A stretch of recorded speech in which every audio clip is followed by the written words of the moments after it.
The Ever-Present Origin is a book which is virtually impossible to summarize or categorize. It is, on the one hand, a riveting narrative account of the evolutionary history and future of human consciousness. On the other hand, it is also a highly sophisticated metaphysical treatise in its own right, one which synthesizes, elaborates, and critiques the works of figures such as Hegel, Martin Heidegger, and Carl Jung. It is a work which is equal parts phenomenology, anthropology, and cosmology.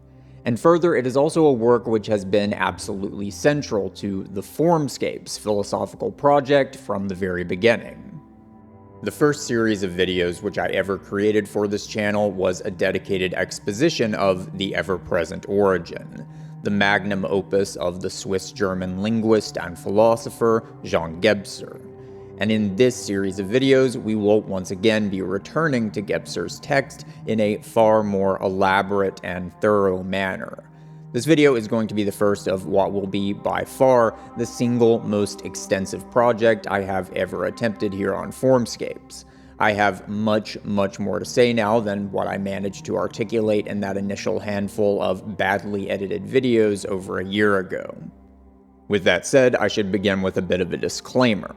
These videos are going to be an interpretation of the text in question, and one which will extend far beyond the contents of the text itself in many ways. This is not simply going to be a long-winded exposition of the book, as I am effectively going to be presenting Gebser's ideas as I have contextualized them within the much larger philosophical framework which I have been attempting to construct throughout the lifetime of this channel.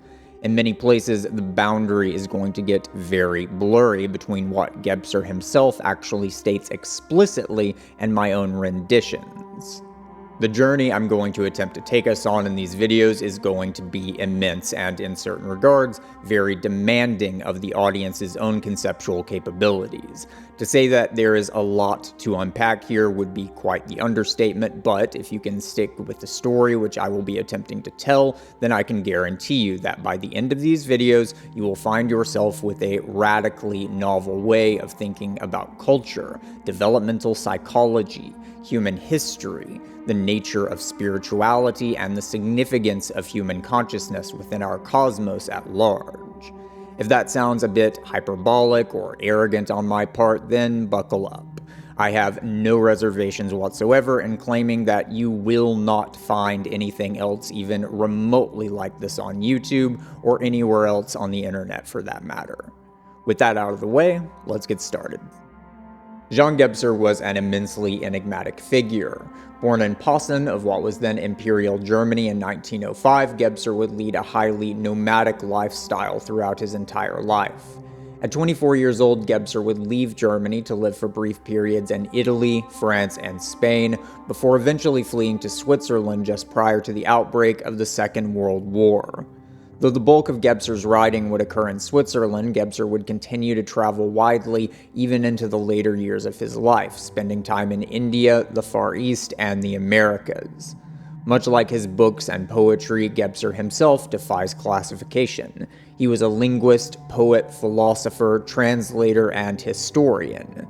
Throughout the 1930s and 1940s, Gebser would become involved in the emerging world of Jungian and Freudian psychodynamics, though over time his own thinking would come to diverge in crucial ways from the more typical psychodynamic theories. In 1931, Gebser would experience what he would describe as a moment of revelatory insight, which would prove to be the seed of the ever-present origin. In that moment, Gebser saw that the transformations of technology, art, science, philosophy, and society which were unfolding with the 20th century were all, in fact, outgrowths of a much deeper process of consciousness evolution, a process which had been at work throughout all of human history, and which therefore connected us with the deepest roots of our origins. As already indicated, the ever-present origin is in many ways a historical, evolutionary account of human consciousness, one which attempts to bring us into contact with the deepest roots of our experience both as a species and as a cosmological phenomenon. Gebser understands this evolutionary development as the successive unfolding of a number of distinct structures or mutations of consciousness. Each structure represents not only a specific phase in the evolutionary history of human awareness, but also a distinct layer of our psychological and phenomenological architecture. These distinct structures of consciousness, according to Gebser, are the archaic, the magical, the mythical, the mental, and the integral structures, though I will be amending that model somewhat later on. Each structure is a different mode of human awareness, which is characterized by a distinct manner of disclosing the world, and a distinct manner of experiencing the human sense of selfhood. Each structure gives definition to a phenomenological horizon, which is characterized by a unique archetypal constitution, a unique manner of perceiving reality, and a unique domain of meaning. According to Gebser, these transformations of consciousness are not arbitrary demarcations of an undifferentiated continuum or spectrum. Rather, the evolution of consciousness does in fact unfold through major ruptures of continuity. Different structures are qualitatively distinct from one another, and we will be exploring the exact reasons for this discontinuity later on.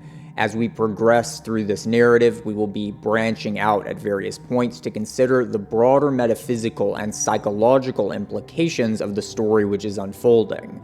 But for now, we will simply begin with the beginning, with the origin.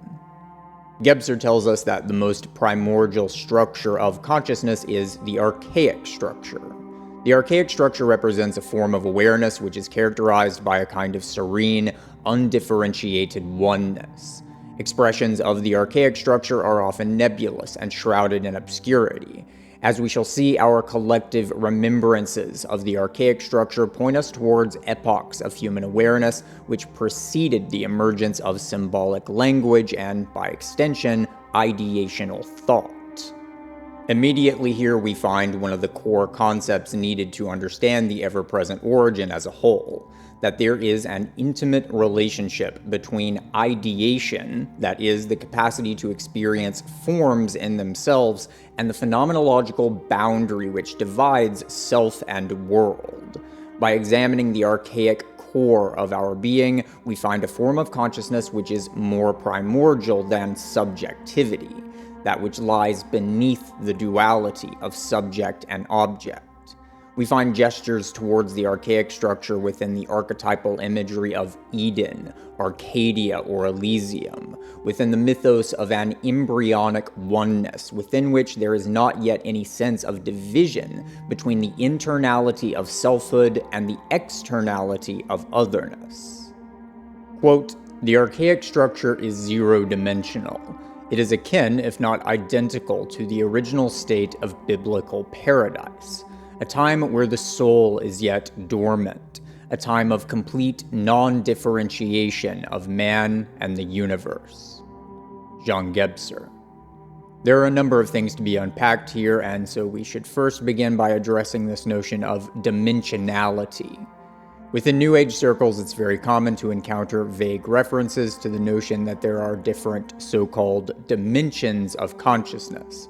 But within Gebser's thought, the notion of dimensionality is understood in a very precise way and plays a very specific and central role within this narrative. Here we need to understand that Gebser is thinking of human consciousness in phenomenological terms. We must understand that consciousness itself acts as a kind of space, within which the contents of consciousness may come to arise. The overall architecture of a given structure of consciousness, therefore, will condition the ways in which the contents of consciousness can be rendered intelligible through relating them to one another. As we progress through subsequent structures, we will see how different forms of dimensionality come to manifest. In referring to the archaic structure as zero-dimensional, Gebser is saying that there is not yet any ideational consciousness at all. Consider the consciousness of an infant during the early stages of embryonic development. At this stage of development, there is indeed consciousness, but there is not yet any sense that there is a clear distinction between the world itself and the infant's consciousness of the world. The infant experiences itself as continuous with the body of the mother. And within this embryonic state, the body of the mother simply is the infant's world. As we move on to examining the birth of the magical structure in the next section, we will begin to see exactly how the cognition of abstract form results in such a fissioning apart of self and world. But for now, what we must understand is that the archaic structure represents a mode of consciousness which exists beneath such separation. It is zero-dimensional in the sense that archaic consciousness is not yet relating the contents of consciousness to one another by actively engaging in conceptualization. At this stage of development, there is only world. Gebser tells us that writings which allude to the archaic structure are exceedingly rare, but as one of precious few examples, he points to a cryptic statement by the Taoist philosopher Zhuangzi. Quote, "Dreamlessly, the true men of earlier times slept." Gebser takes this invocation of dreamlessness to be indicative of a time in which the soul of humanity remained dormant. Zhuangzi also tells us that dreams are the intercourse between soul and world.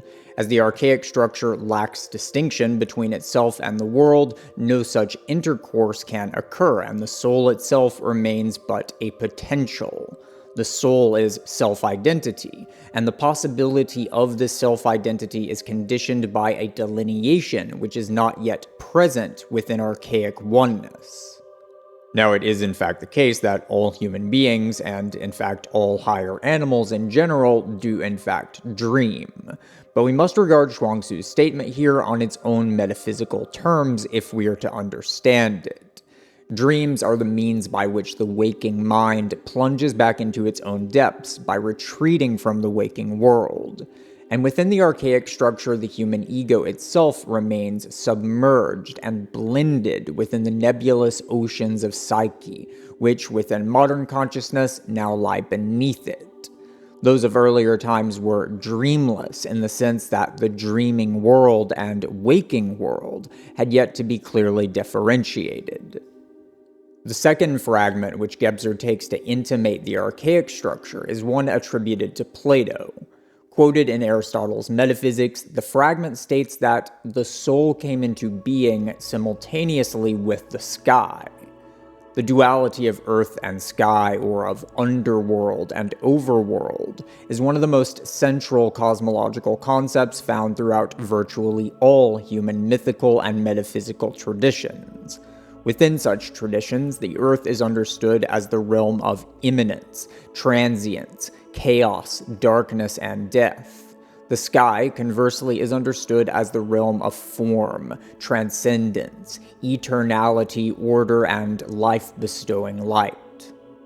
This fragment from Plato, therefore, can be understood as alluding to a time before human beings came to experience the world as characterized by this duality. As ideational thought had yet to emerge, there was not yet any sense of distinction between immanence and transcendence. Immanent reality is the world of appearance. It is the world of particularity which is presented to our physical senses. The transcendental, conversely, is the world of universals, forms, or ideas. Without the ability to cognize forms in themselves, there could be no such distinction. The ancient Greek philosopher Heraclitus can also cast some light on this relation between ideation and selfhood. Heraclitus famously stated that, quote, "No man steps into the same river twice, for it is not the same river, and he is not the same man." Taken out of context, it would appear that Heraclitus is arguing for a kind of monistic anti-realism, in which macroscopic entities such as humans and rivers are not genuinely real. However, Heraclitus is actually making a much more subtle point here, which we must understand in relation to his notion of the logos.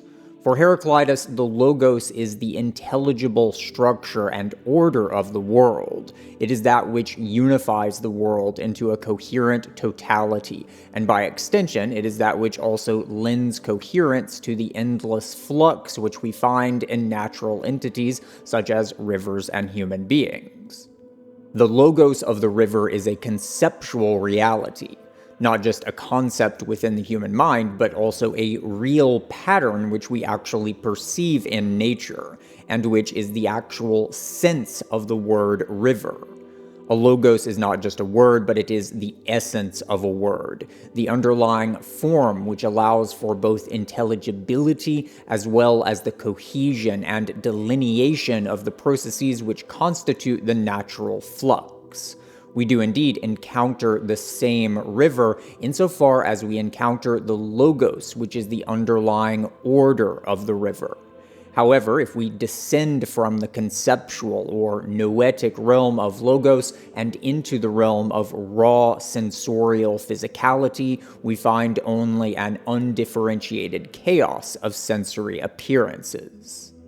In order for human awareness to begin experiencing itself as something distinct from the world in itself, human awareness needed to be able to experience itself as something which transcended the contents of its own experience.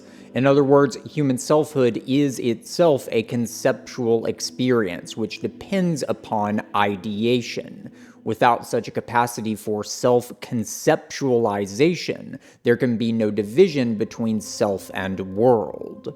With the emergence of our awareness of the ideational realm, that is to say, the sky, the transcendental and terrestrial worlds came to fission apart from one another, and the human organism came to experience its own consciousness as something distinct from nature. The archaic structure of consciousness is not simply a developmental phase of human awareness, nor is it simply the deepest and most fundamental stratum of human awareness. It is the underlying omnipresent totality of awareness as such.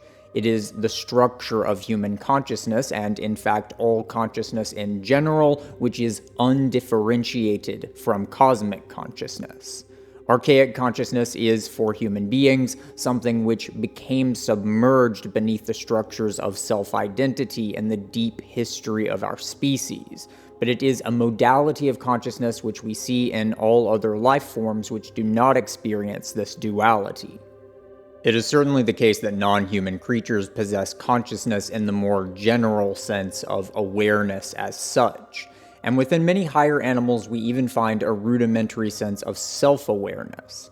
Certain animals, for example, are able to recognize themselves in a mirror, and all biological organisms experience a sense of distinction between that which is internal or external to their physiological bodies. But with human selfhood, we find something far more subtle and profound.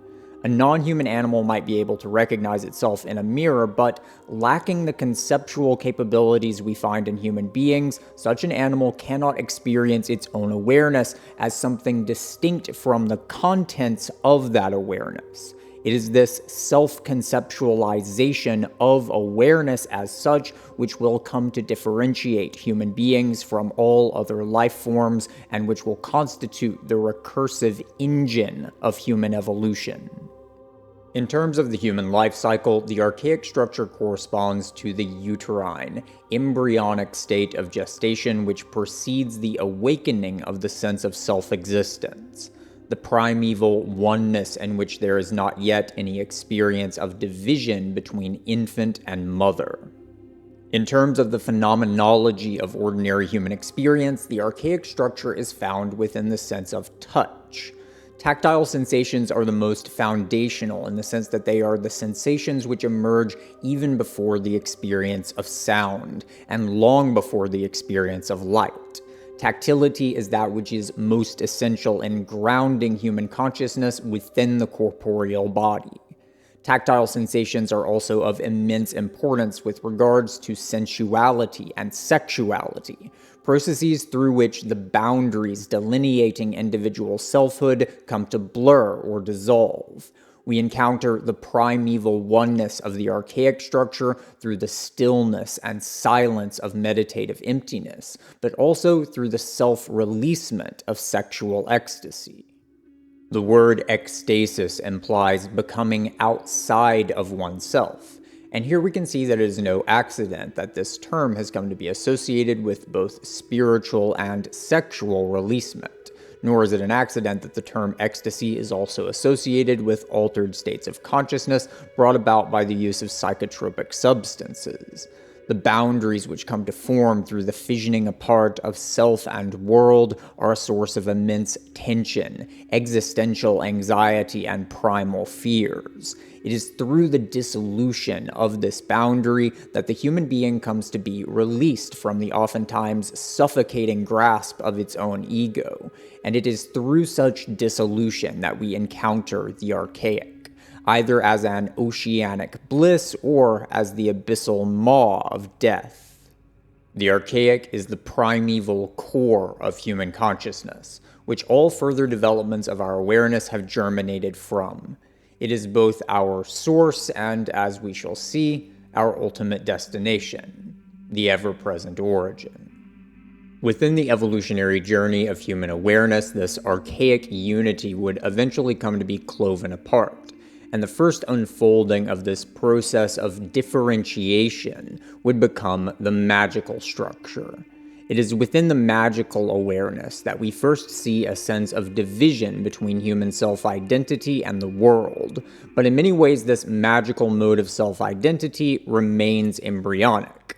The magical soul is not yet an individualized sense of self-identity, but rather manifests as a kind of tribal soul or collective ego. This division would also remain incomplete insofar as there was not yet any sense of division between a distinctly human world and a natural, non-human world which lay beyond our dominion. Within the magical epoch, we had yet to erect settlement walls or reshape the earth into agricultural or pastoral domains which had been fashioned so as to divide a world of imposed order from one of naturalistic primality. Although the human soul had begun to awaken, it nonetheless continued to experience itself as within the womb of the archaic goddess. As already intimated by Plato's gesture to the birth of soul and sky, this uterine awakening was facilitated by an emerging awareness of the transcendental, one which was facilitated by the birth of symbolic language and ideational thought. Here we must be able to clearly distinguish between thought in the more general sense and the distinctly human phenomenon of ideational awareness. And the best way to illustrate this distinction is by looking to the equally human phenomenon of artifice.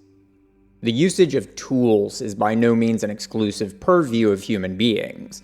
Ravens are able to use twigs to hunt for insects, and primates are capable of using rocks to smash open shells. These creatures are able to see that a certain object can serve a certain purpose. They are able to perceive forms which are manifest within their sensory environments. However, what we see very scarcely in non-human animals is the creation of artifacts through the intentional transformation of natural objects. A primate can look at a stone and perceive the fact that the stone might be useful for smashing open a shell, but what the primate cannot see is what the stone could be if it were to be artificially transformed. In order for human beings to fashion an arrowhead from a stone, our awareness must be able to cognize the form of the arrowhead independently of the stone itself, such that we are then able to perceive what the object could be, in contrast to what it immanently is. We must be able to perceive the form of the arrowhead as an archetype, in other words. Thus, here again, we can see the significance of the emerging division between transcendence and immanence.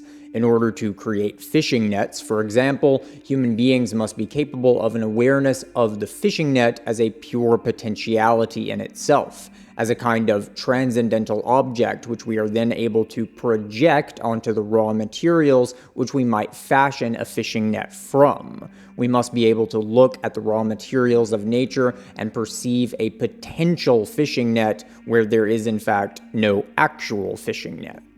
All creatures are capable of cognizing the forms which are present immanently within the contents of the world they inhabit. Without such an ability to perceive the formative contents of experience, a creature would be faced with no more than a writhing chaos of meaningless sensory noise. However, the truly ideational awareness of human cognition, the capacity to experience forms in themselves, is a power which we find to be, at best, dimly intimated within non-human creatures. So let us now return to the example of an animal recognizing its own reflection in a mirror. In this example, the mirror just makes evident something which the animal is doing at all times, recognizing its own selfhood as the form which is present within its bodily sensations. This, however, is still a sensory experience of form.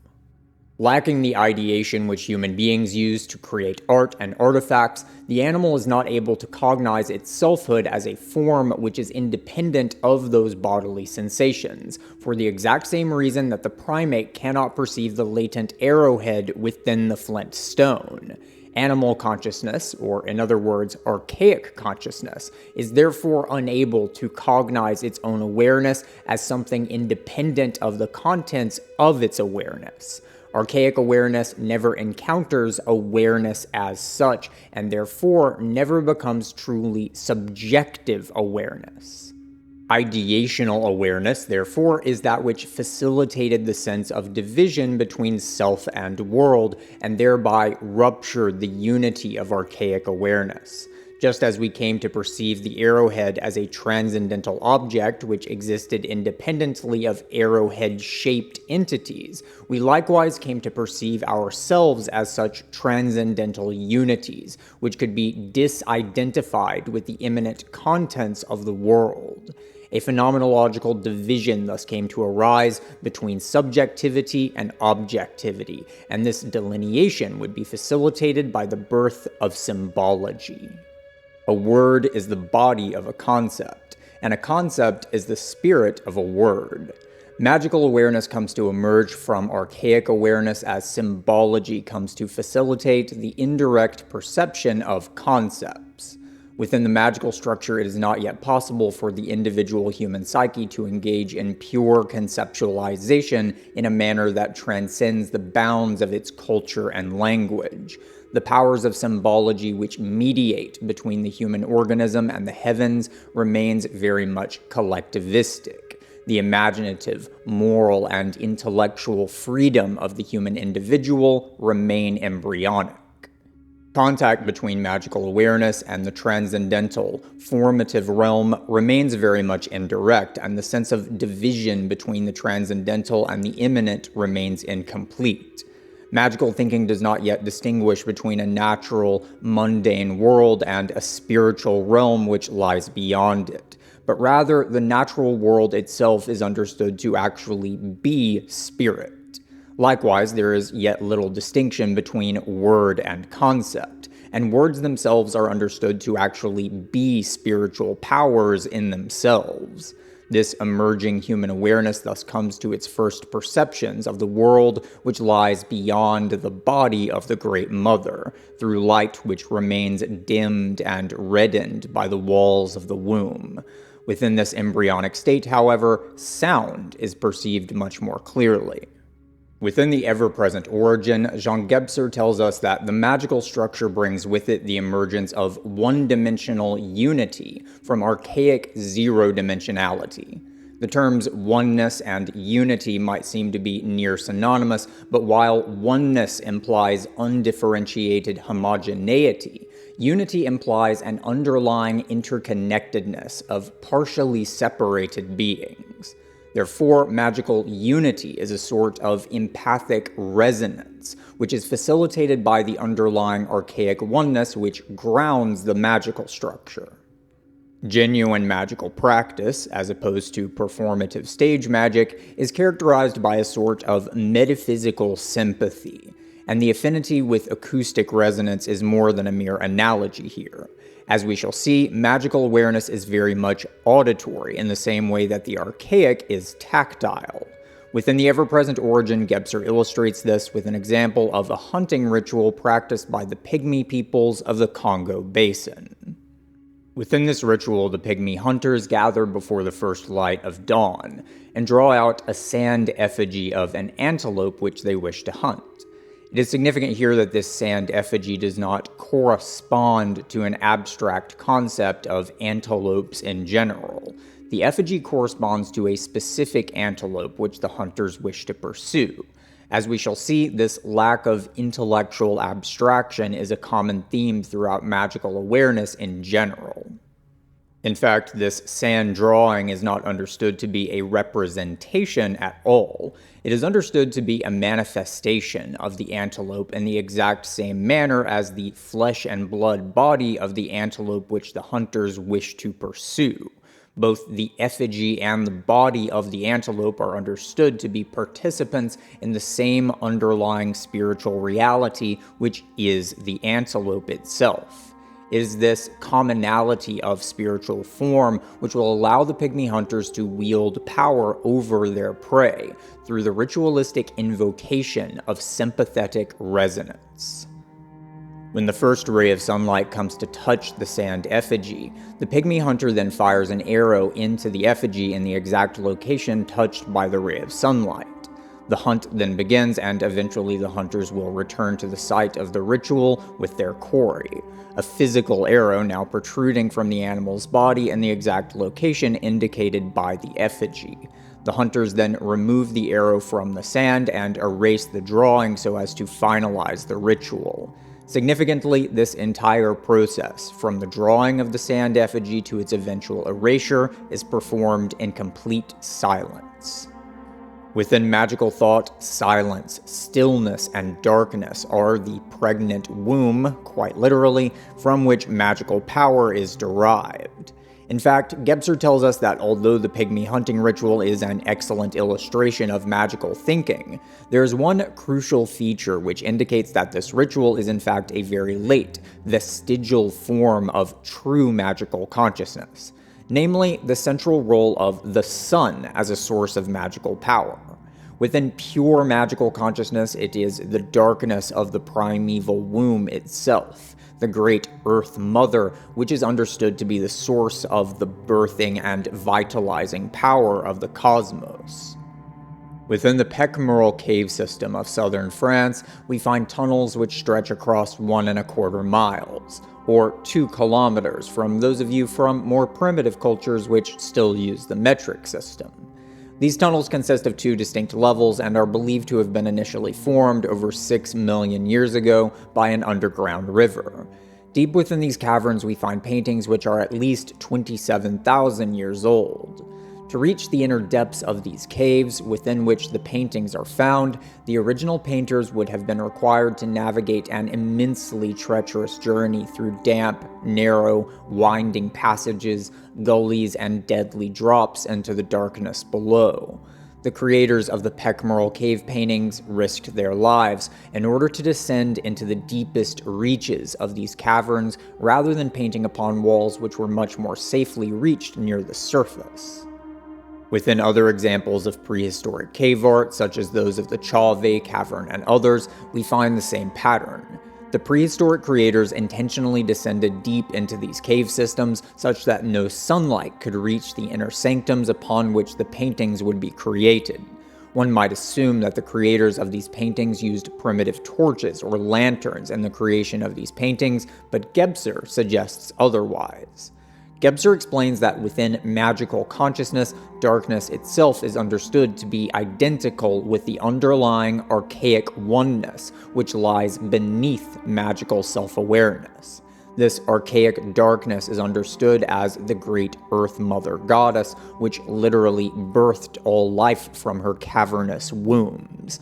The creation of these cave paintings was certainly a ritualistic, magical practice, as all practices within truly magical culture forms are ritualistic invocations of symbolic resonance.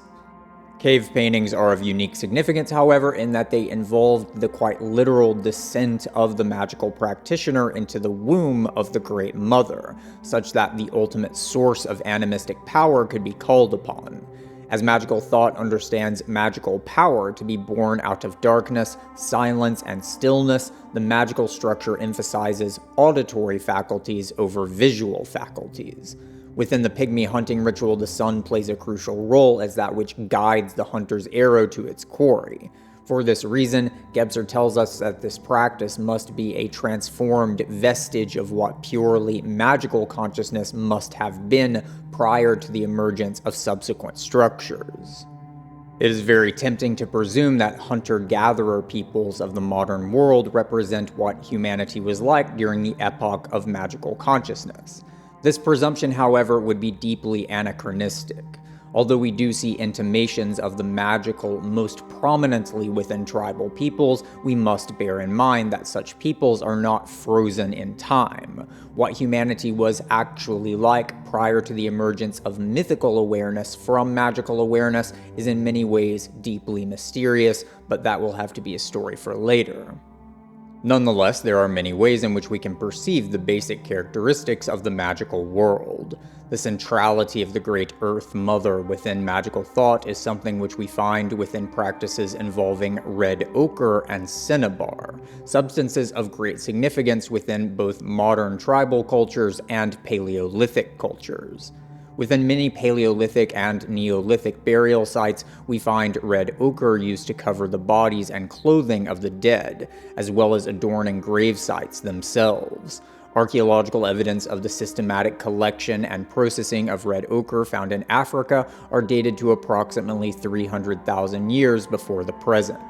Similar evidence found in Australia is dated to some 50,000 years before the present. Remains uncovered in Asia are dated to 40,000 years, and remains from the Americas are dated to nearly 13,000 years.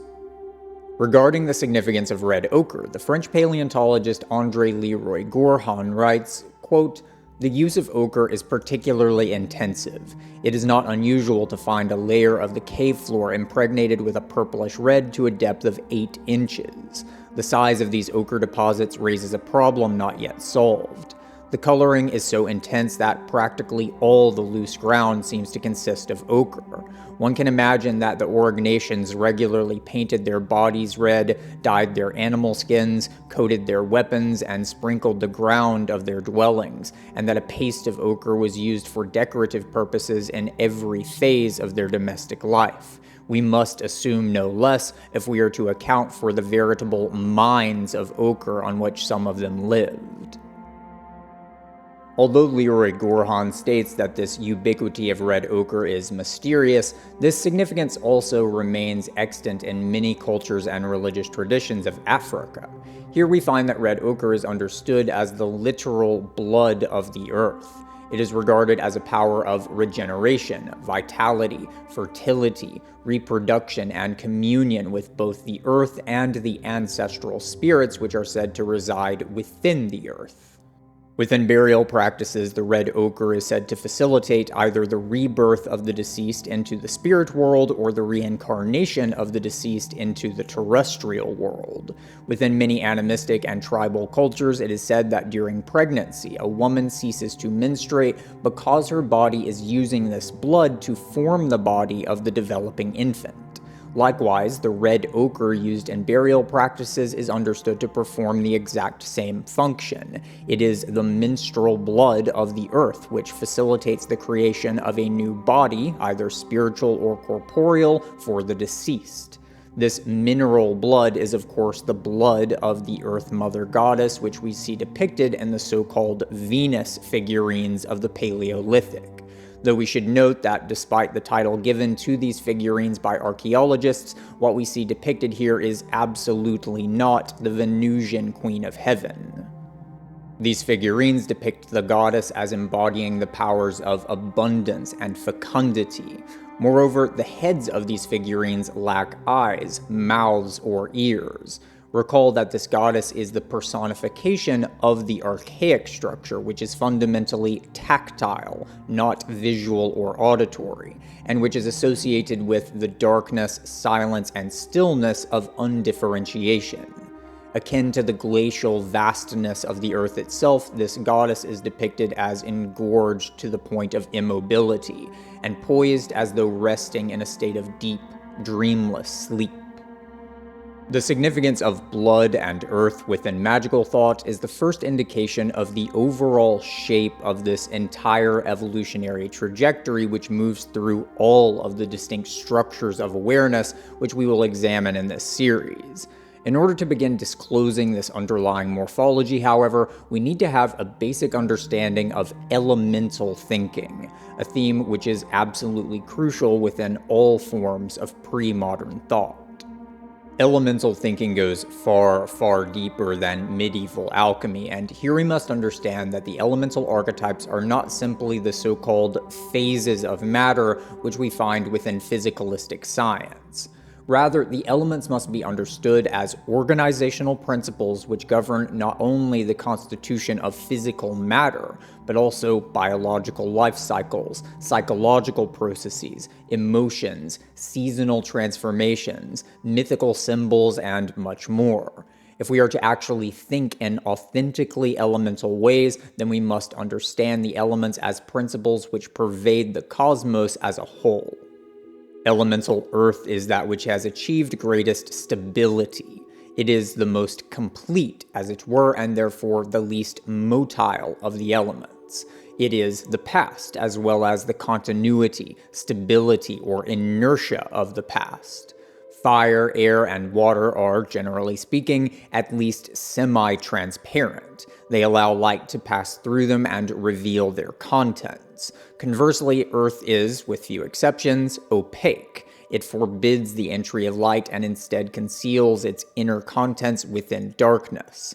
Similarly, solid walls made of brick, stone, or wood are able to block sounds in ways that water, air, and fire do not. Elemental earth is therefore an archetype of stillness, silence, and darkness. The archaic structure, likewise, is fundamentally tactile and is personified as the great mother goddess who is herself the physiological, mineral body of the earth.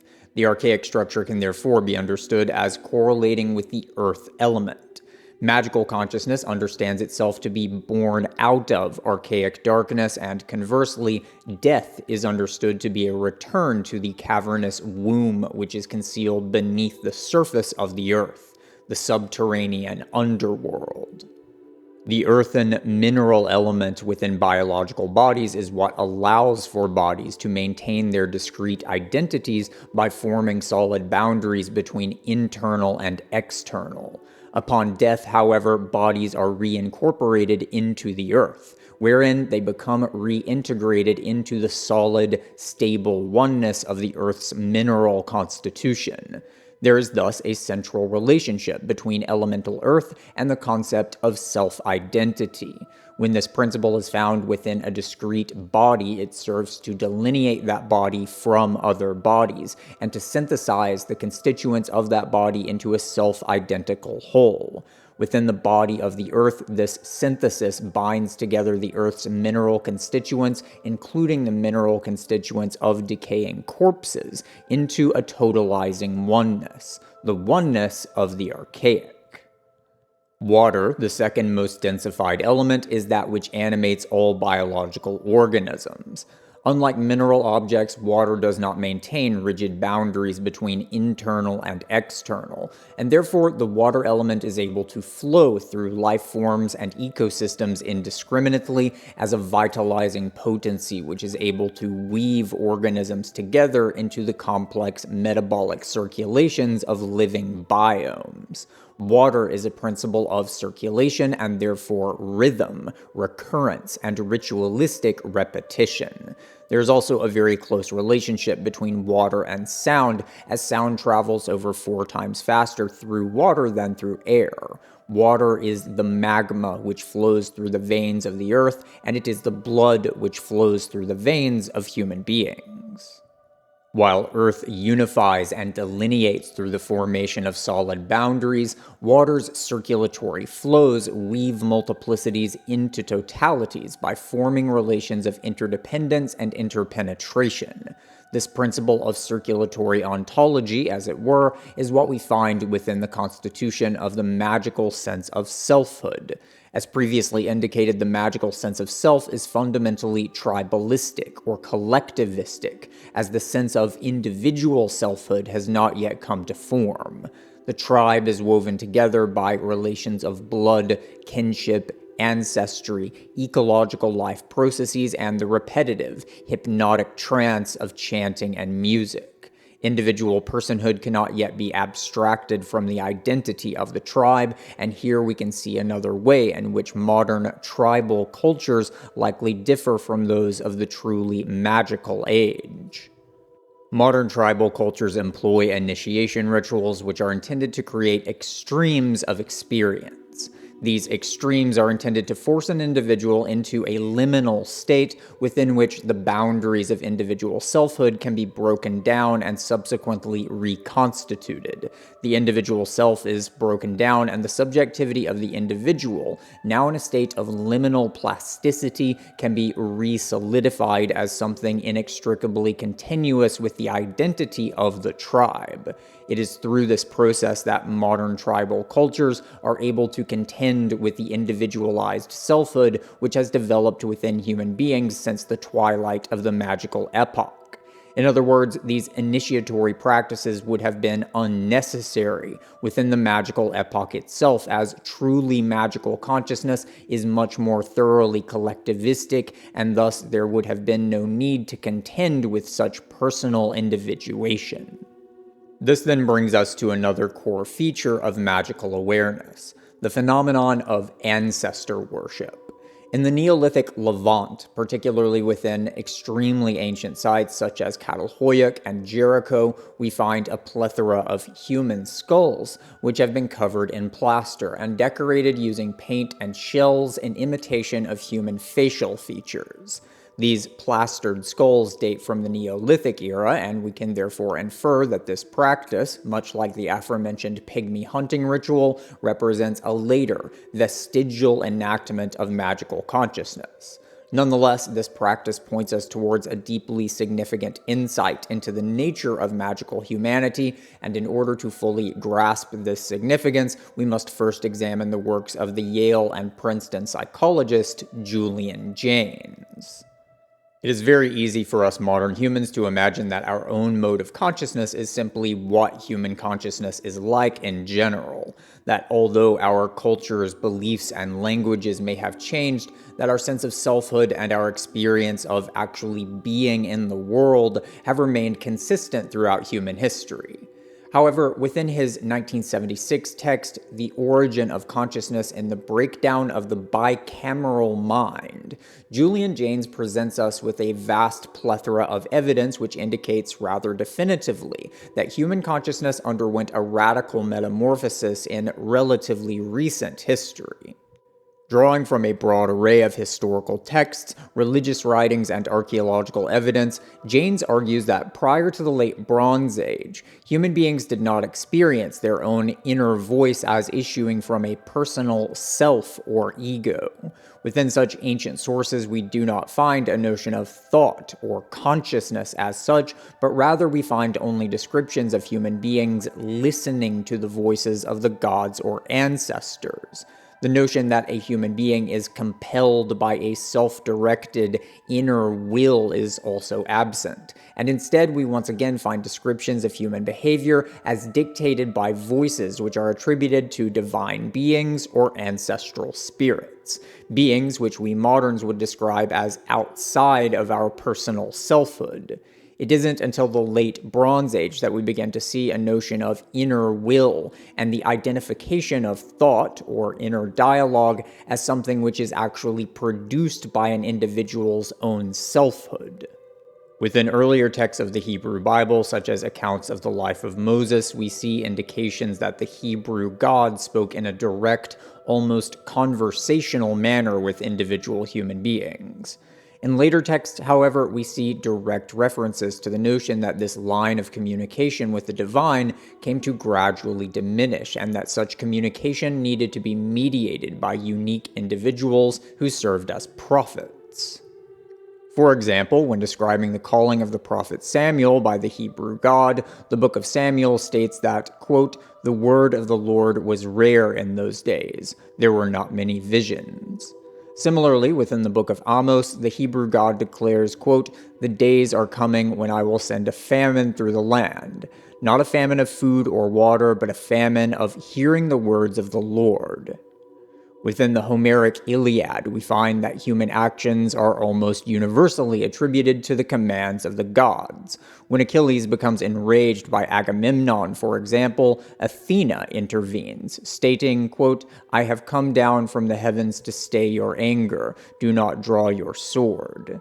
Athena is, in many ways, a goddess of disciplinary prudence, and within this scene, we can see that the emergence of this archetype within Achilles was experienced as the intervention of a divine being, not an act of self-agency on the part of Achilles himself. The processes of the inner dialogue had yet to be incorporated into the human sense of selfhood. Within the journey of Odysseus, conversely, the interventions of the gods become notably more sparse, and instead we see much more self-reflective planning and decision-making which is attributed to Odysseus himself. The disciplinary prudence of Athena has become internalized within the human individual, and the voices of the gods have become more distant. Within the Egyptian Amarna letters and other texts, we find similar lamentations that the gods had become distant or had ceased to speak directly with the rulers of civilization, and indications that this disconnection from the gods was responsible for the decline of the Egyptian Middle Kingdom. The Amarna letters are particularly significant here, as they are written in Sumerian cuneiform rather than Egyptian hieroglyphs, and this detail points us towards the underlying nature of the metamorphosis which Julian Jaynes is describing within his theory of bicameral cognition. This metamorphosis was in fact the transition from a mythical mode of consciousness to a mental mode of consciousness, and later on we will begin to see exactly why and how this transformation took place, and the significance of cuneiform within the Amarna letters will become much more apparent. For now, however, what is significant is that within pre-mental modes of human consciousness, our inner voices are not experienced as issuing forth from a central locus of individual selfhood, but rather are felt to be the voices of the gods and of ancestral spirits. Jaynes provides us with a wealth of evidence that this was the case during the mythical structure, which we will examine subsequently, and we can induce that this externalization of voices was at least as pronounced within the preceding magical structure. Returning now to the plastered skulls of the Neolithic Levant, we can see much more clearly the role which these effigies must have performed within the life world which produced them. As previously indicated, these plastered skulls represent a relatively late stage of magical awareness, one which, as we shall see, came about after the cataclysmic shattering of the magical epoch. We can infer that these plastered skulls served the exact same purpose attributed to depictions of deities such as statues and temples. They existed to facilitate communication between the dead and the living. Just as human beings of the early Bronze Age experienced their inner voices as those of the gods, the peoples of the early Neolithic period felt their inner voices to be those of their own relatives and ancestors. Due to the fact that magical awareness does not yet clearly differentiate between transcendental form and immanent appearance, magical awareness does not abstract from immanent nature in the same manner as mythical awareness. As such, magical awareness does not abstract individual personalities into gods, which are understood as personifications of general potencies of nature as a whole. The inner voices, therefore, are not attributed to such universal potencies, but rather are attributed to individual personalities of the natural world, the ancestral spirits.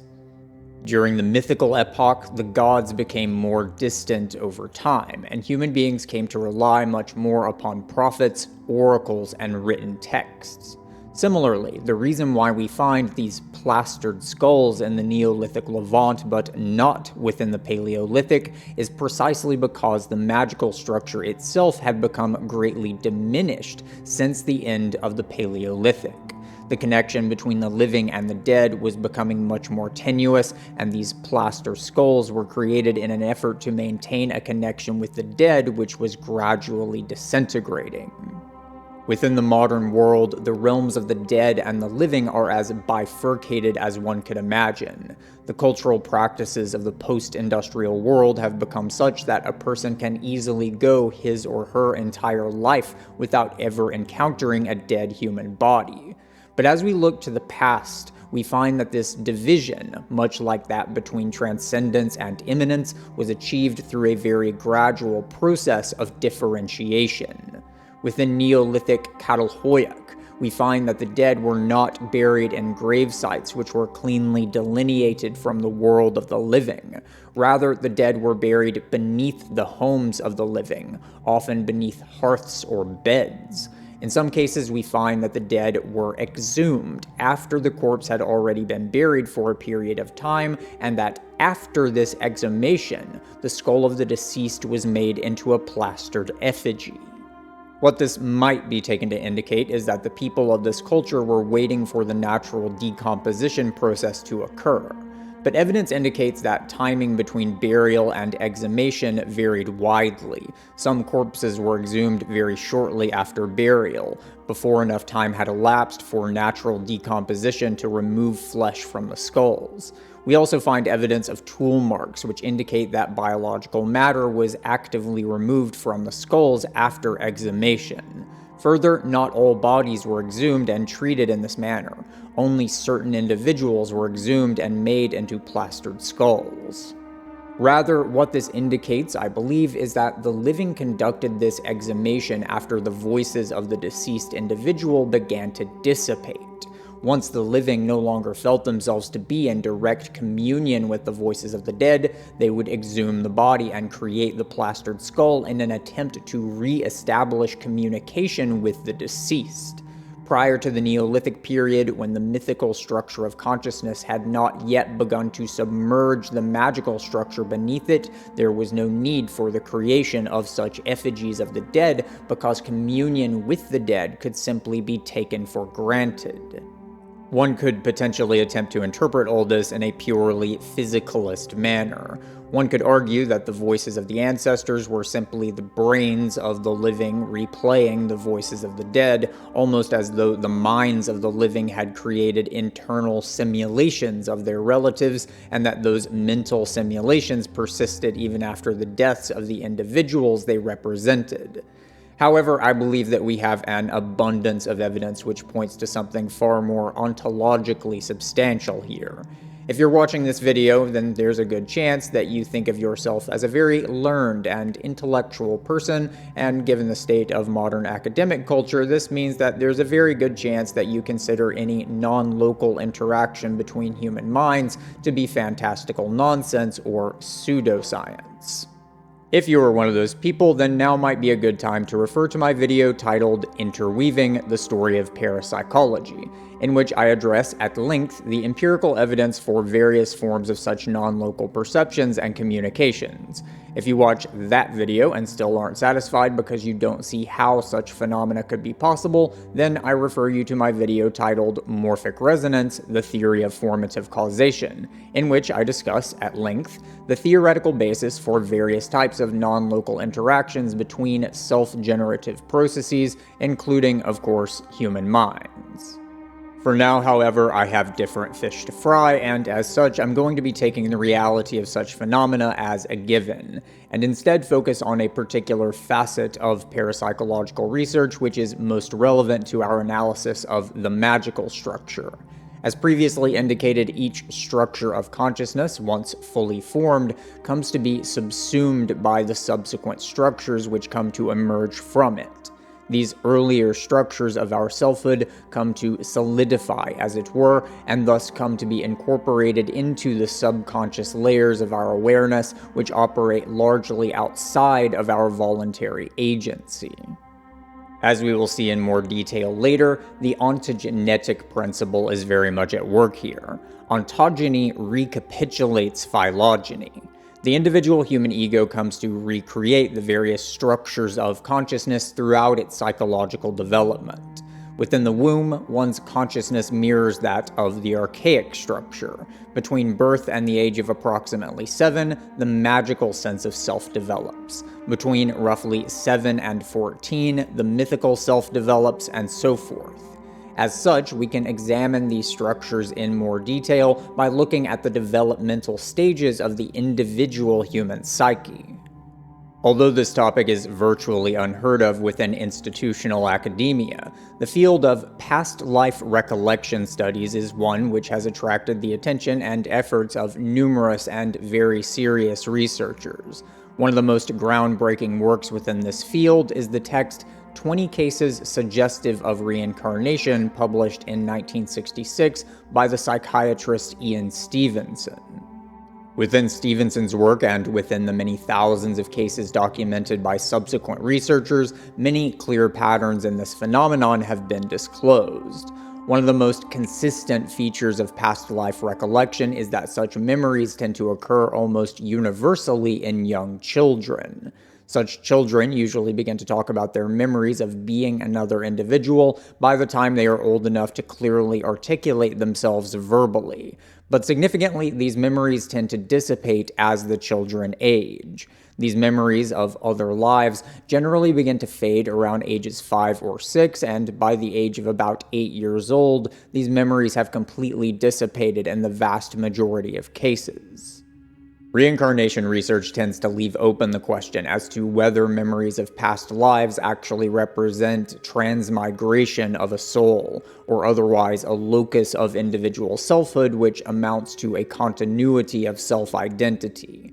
It could be that such recollections are simply the ability of such children to tune into the memories of specific individuals who lived in the past. For now, I'll also be leaving that question open, but the significance here is that we find such a capacity for retrieving transpersonal memories during the exact developmental stage within which the magical structure comes to recapitulate itself, and this capacity fades away just as soon as the mythical self begins to emerge from it. The exact reasons why the emergence of the mythical self seems to mitigate this receptivity is something I will address later on. But for certain individuals, even in the modern world, the mythical stage of development does not occur, or at least does not occur in a typical manner, and the receptivity of magical awareness does not dissipate either. Within the 2024 podcast documentary series, The Telepathy Tapes, the Johns Hopkins and Harvard neuropsychiatrist Diane Powell and filmmaker Kai Dickens document their investigations into the relationship between nonverbal autism and parapsychological capabilities. What these investigators have uncovered is absolutely breathtaking, and if you have yet to experience the telepathy tapes for yourself, I will say only this: whatever else you have going on in your life can wait. Within modern psychology and medical science, nonverbal autism is regarded as simply a disease. Such individuals are considered to be the unfortunate victims of some poorly understood genetic defect, which renders them unable to be fully formed and, emphasis on the scare quotes, functional human beings. What Dickens and Powell have revealed, however, are not incomplete human beings who are suffering from inexplicable factory defects, but rather an incredible world of capabilities which we might otherwise regard as fantastical or impossible. Dr. Powell began her research by studying savants, individuals who are capable of feats which are, although seemingly explicable in the terms of orthodox science, far outside the scope of what ordinary human beings can achieve. Such individuals might be capable of masterfully playing the piano without a single lesson, or might be able to perform exceedingly complex calculations instantaneously within their minds. Through this research, however, the parents of certain subjects confided in Powell that they had come to believe these extraordinary phenomena to be much more than what orthodox science could account for. These parents had come to believe that their nonverbal children were not merely savants, but were in fact telepathic. Needless to say, orthodox science has simply dismissed such claims as nonsense, but Powell actually took these accounts seriously and began to conduct experiments and case studies. Powell found not only that these individuals were often able to exhibit parapsychological capabilities, but that these individuals were able to consistently and repeatedly demonstrate these phenomena and to demonstrate them with jarringly high precision. Nonverbal subjects have demonstrated the ability to accurately select words, images, and numbers which are known only to the parents, indicating a highly developed connection between the minds of parent and child. Here, I'm not presenting this research as a smoking gun which demonstrates the reality of parapsychological phenomena. That's a topic which I've already addressed before, and anyone who has bothered to actually examine the wealth of parapsychological research accumulated over the past century knows that we have such smoking guns and have had them for a very long time. Rather, my intention is to highlight the connection between these phenomena and individuals who do not undergo the developmental phases which begin in early childhood for most human beings. The magical structure is, as previously indicated, a tribalistic, collective sense of selfhood. Intersubjective communication between minds is something which blurs the boundaries between self and other within the group. And in order for an individual sense of selfhood to emerge, the human mind must be able to tune out these intersubjective communications, or at the very least submerge them into the subconscious where they cannot so easily destabilize one's sense of individual personhood. Within the magical epoch of human consciousness, however, prior to the emergence of such individuality, these intersubjective communications could remain within the light of waking awareness. Here I want to present another example which I believe to illustrate the connection between autism and the magical structure of awareness. Temple Grandin is an ethologist and inventor, and one of the most renowned high-functioning autistic individuals. Grandin has become very well known for her ability to articulate the ways in which autistic awareness differs from that of more ordinary modern minds, and her insights into these differences tell a very interesting story. Grandin tells us that her thought is primarily visual in nature, and contrasts this with other styles of thinking which she describes as pattern thinking and verbal thinking. Visual thinking, according to Grandin, is primarily grounded in the use of specific visual images, which can then be assembled or otherwise related to one another so as to serve as a kind of intermediary between her mind and abstract concepts. For example, in order to engage with the abstract concept of house, Grandin will begin with the specific mental image of her own house. In other words, with a particular instance, not a universal concept. This mental image can then be compared and contrasted with other such mental images of particulars, in this case, other specific houses, and through this, Grandin is able to engage with the abstract concept of houseness as such. Human minds are, of course, very diverse, and there are many individuals who are not autistic who may gravitate more heavily towards visual, verbal, or pattern-based thought. But the significance here is that Grandin's description of her own internal world accords with what we have already established regarding the magical structure. Magical awareness does not abstract from immanent reality in the same manner as subsequent structures, as the bifurcation of transcendence and immanence remains incomplete within the magical structure. Thus, we find that for certain autistic individuals, engagement with abstract universals must be mediated by imagistic representations of particulars. This seems to further reinforce the possibility that autism might be understood as occurring due to the inability of the subsequent, mythical mode of awareness to fully develop during early adolescence, thus resulting in individuals for whom many magical characteristics remain pronounced in a manner that we don't find within most modern minds. Within the ever-present origin, Jean Gebser highlights a very unusual feature of depictions we find in magical art forms: the absence of mouths in depictions of the human form. Here we must keep in mind that any artistic depiction is one which captures the perceived essence of that which is depicted. Features which are considered essential to the form of a being are illustrated, while that which is considered merely contingent or accidental is excluded.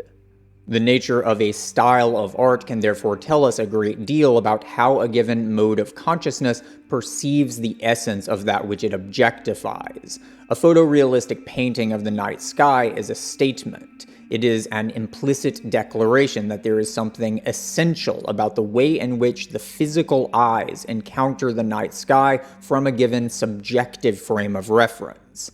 An impressionistic rendering of the night sky, conversely, is an affirmation of one's inner experience of the night sky.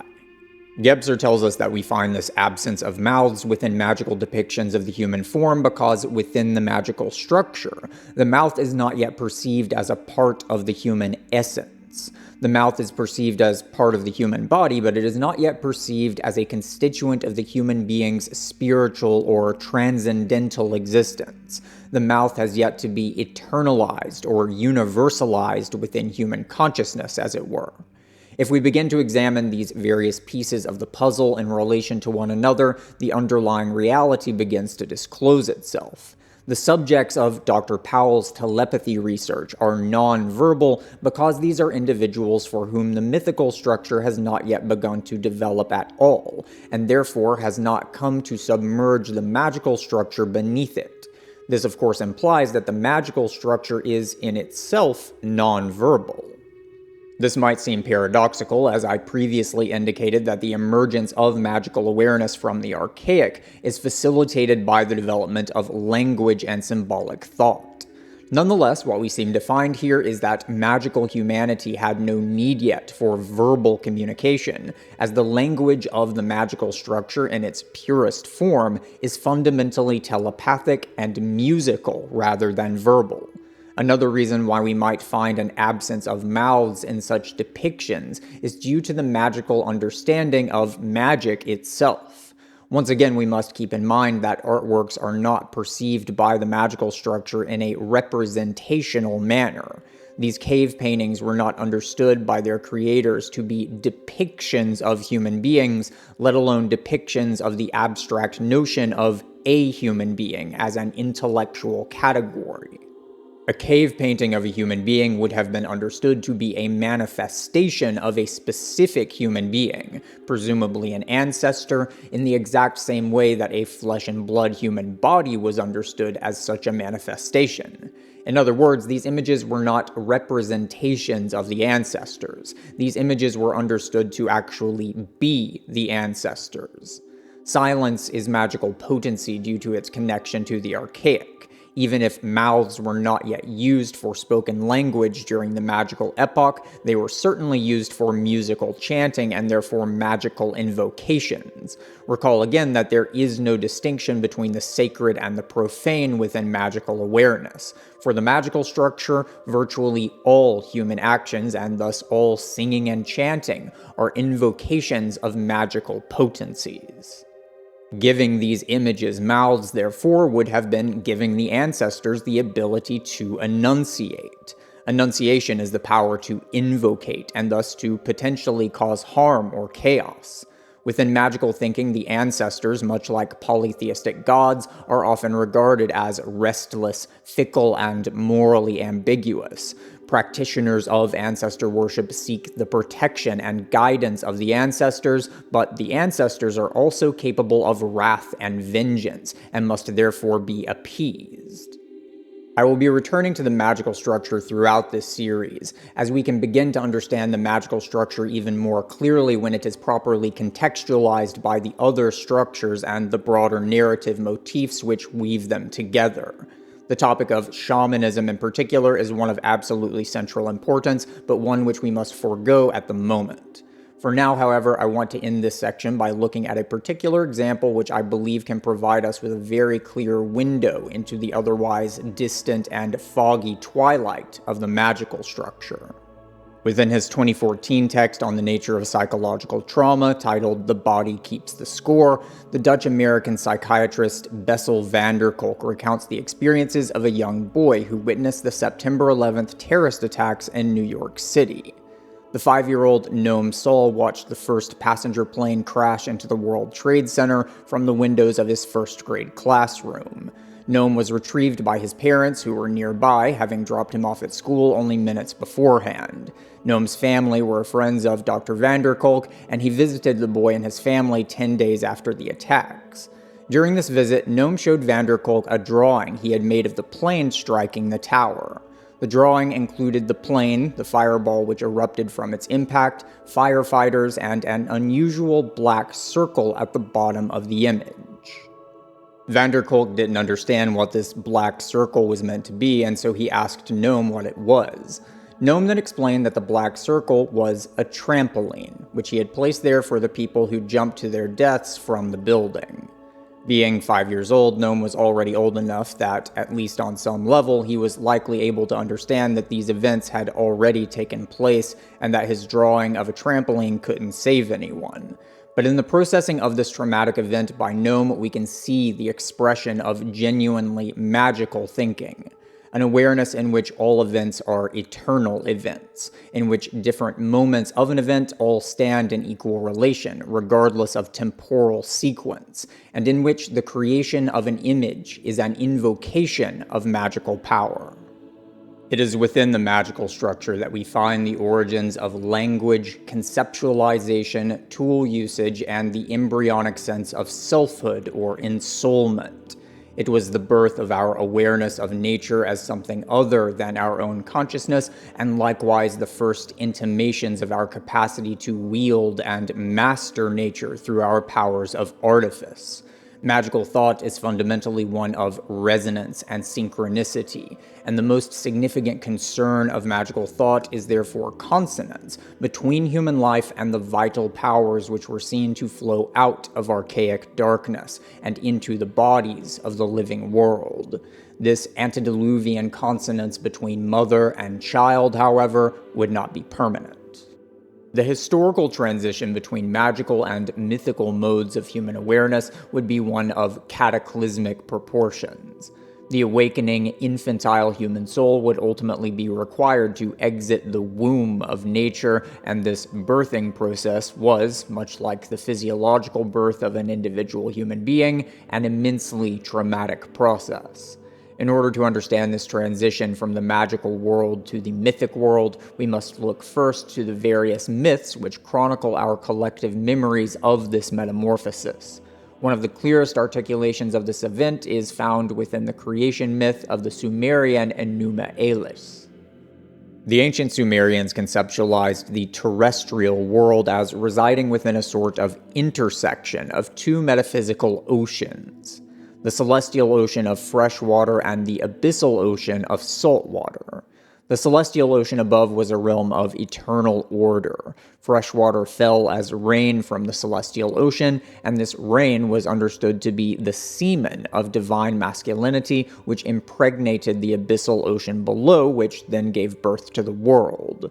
The salt water of the abyssal ocean was associated with blood, particularly menstrual blood, and underground reservoirs of fresh water were said to be vestiges of a primeval age within which the celestial and abyssal waters were as yet undivided. The celestial ocean above was personified as the god Abzu, while the abyssal ocean below was personified as the monstrous Tiamat. These two primordial deities then mated, and Tiamat would give birth to a pantheon of younger deities, which would in turn mate with one another. Through this process, we see the conjugation of order and chaos, light and darkness, form and formlessness, a conjugation through which the natural world comes to be born. The younger gods, however, were perceived by Abzu as immensely disturbing. Abzu, a god of order and consonance, perceived his children's music as chaotic and cacophonous, as their blood was that of Tiamat, and their nature was therefore colored by chaos as well as order. Abzu thus attempted to exterminate these younger deities, who unified to rebel against him, and ultimately came to murder him to take his powers of celestial order for themselves. Enraged by her consort's demise, Tiamat then gave birth to a race of dragons who were sent to devour the younger gods. The Jovian deity Marduk then waged war against the dragons and defeated them, and he then slayed Tiamat herself using a spear and a fishing net, symbols representing the powers of masculinity, order, and artifice. Following his victory, Marduk was then declared the king of the gods. Within this narrative, we find several motifs which are of immense significance. The war against Tiamat and her draconic children represents a drastic transformation in the human attitude towards the archaic darkness, which previously it had seen as the life-bestowing Earth Mother. Now instead, we see the formless mother depicted as the chaotic primality of the ocean, and its blind, ravenous hunger is seen as the ultimate threat to humanity and to the stability of the cosmic order itself. Within Hesiod's Titanomachy, we find articulations of the same fundamental motifs. The narrative begins with a conflict between Ouranos, the father of the celestial realm, and Gaia, the goddess of the earth. This comes to culminate in a war between the Titans and Olympians. The Titans are gods who represent the untamed, primal powers of nature, whose tumultuousness threatens the harmony of the cosmic order. Whether representatives of order or chaos, the Titans are deities whose powers are far removed from the delicate balance of the terrestrial realm and are therefore hostile to that balance. The Olympians, conversely, are the more domesticated or civilized deities who are thus more conducive to the creation of harmonious, stable flux within which the world is able to persist. Ultimately, the Titans are defeated, and it is Zeus, a Jovian skyfather much like Marduk, who is declared to be the ruler of the gods. The Titans are then imprisoned within the womb of Gaia, with the exception of Prometheus, the Titan deity of forethought who allied himself with the Olympians. We see yet another iteration of this motif in Irish mythology, in the war between the primal Fomorians and the celestial, civilized Taltha de Danann, the latter of whom defeat the former and thereby usher in a world order which is conducive for the existence of human civilization. Much like in the Enuma Elish, we see the motif of oceanic chaos in this narrative, as the Fomorians are said to be sea monsters. Within each of these myths, we have, I believe, remnants of a prehistoric trauma, which led human beings to begin seeing the vital powers of the living earth, and by extension, the principles of darkness, bodily immanence, and femininity, as fundamentally hostile, unfeeling, and monstrous. Within the magical epoch, humanity remained interwoven with the natural world. Although magical consciousness experienced itself as distinct from nature, it remained within the womb, as it were, as there was not yet any division between the natural, primal domain and the domain of human civilization. Looking to the Neolithic and subsequent eras, we find that a boundary has come to form which has begun to divide these two worlds. When we look to evidence from the earliest origins of human civilization, we can begin to see the story which must have unfolded. One of the most profound mysteries within human prehistory is the question of why human beings ever came to develop agriculture and, by extension, sedentary civilization at all. Being able to grow domesticated crops might seem like an obvious advantage to us in the modern world, but we must bear in mind that agriculture must have begun in a time in which there were no domesticated plants. The wild precursors of modern crops, such as wheat, barley, and corn, were of far less nutritional value than the sustenance which human beings would have attained from a nomadic mode of life. In order for agriculture to ever come to rival the caloric and nutritional value of nomadic hunting, human beings would have needed to commit themselves to agricultural practices for dozens, if not hundreds of generations, during which time these peoples would have found themselves in far more tenuous circumstances than would have been the case had they simply remained nomadic hunters.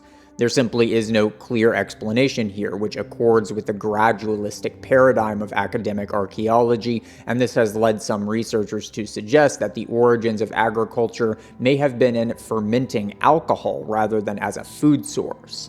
This explanation, however, also fails to account for what the evidence actually presents to us. When we look to the skeletal remains of human beings who lived before and after the Neolithic Revolution, what we find is that post-agricultural human beings were in fact far less healthy than their Paleolithic precursors. Our bone density decreased, our teeth became much more susceptible to decay, our average life expectancy decreased by about 7 years, we shrank in average height by about 6 inches, and even our brains became smaller. All of these observations point to severely decreased overall health and nutrition, and it seems highly unlikely that human beings would have accepted such costs simply in order to achieve easier access to alcohol. What this all actually implies, I believe, is that the so-called invention of agriculture was not, in fact, a brilliant and novel ingenuity which uplifted human beings from a state of primal savagery. Rather, it was quite clearly an act of desperation, one which must have been brought on by a cataclysmic break in the stability which had previously allowed for the continuity of human life prior to the Neolithic Revolution. Another phenomenon which is in need of consideration here is the late Pleistocene extinction event, during which a vast amount of the Earth's megafauna disappeared in a relatively brief time frame. The late Pleistocene extinction event is a deeply contested topic, even within academia, and really getting into the details here would drag us far off course in an already massive video essay, so I'll address this as briefly as possible. Overall, academia has been willing to entertain one of two possible explanations for this extinction event: that it resulted from overhunting by humans, that it was caused by changing global temperatures, or both. However, both of these explanations fail to account for the evidence at hand for a variety of reasons. The overhunting explanation fails to account for the fact that, in Africa and Eurasia, and potentially the Americas as well, human beings coexisted alongside these megafauna for many tens of thousands of years. Proponents of this theory have tended to point to the seeming coincidence of the first human habitation within the Americas and the disappearance of the megafauna in this region. But as evidence has continued to push the date of initial human habitation back further into prehistory, the lag between these two phenomena has continued to grow, indicating that this mass extinction event occurred at the very least 5,000 to 8,000 years after human beings were already present. Furthermore, this explanation hinges itself upon a very outmoded Malthusian interpretation of biological life, in which organisms are seen as all-devouring reproduction machines which exist for no other reason than the replication of DNA sequences. As I've argued at length in previous videos, biological organisms simply do not operate in this way. Capitalism does, and it is no accident that Thomas Malthus, the progenitor of this notion, was himself an economist, not a biologist. The closest real-world approximation of what this overkill narrative implies is what we see in the extermination of the buffalo in North America during the 19th century.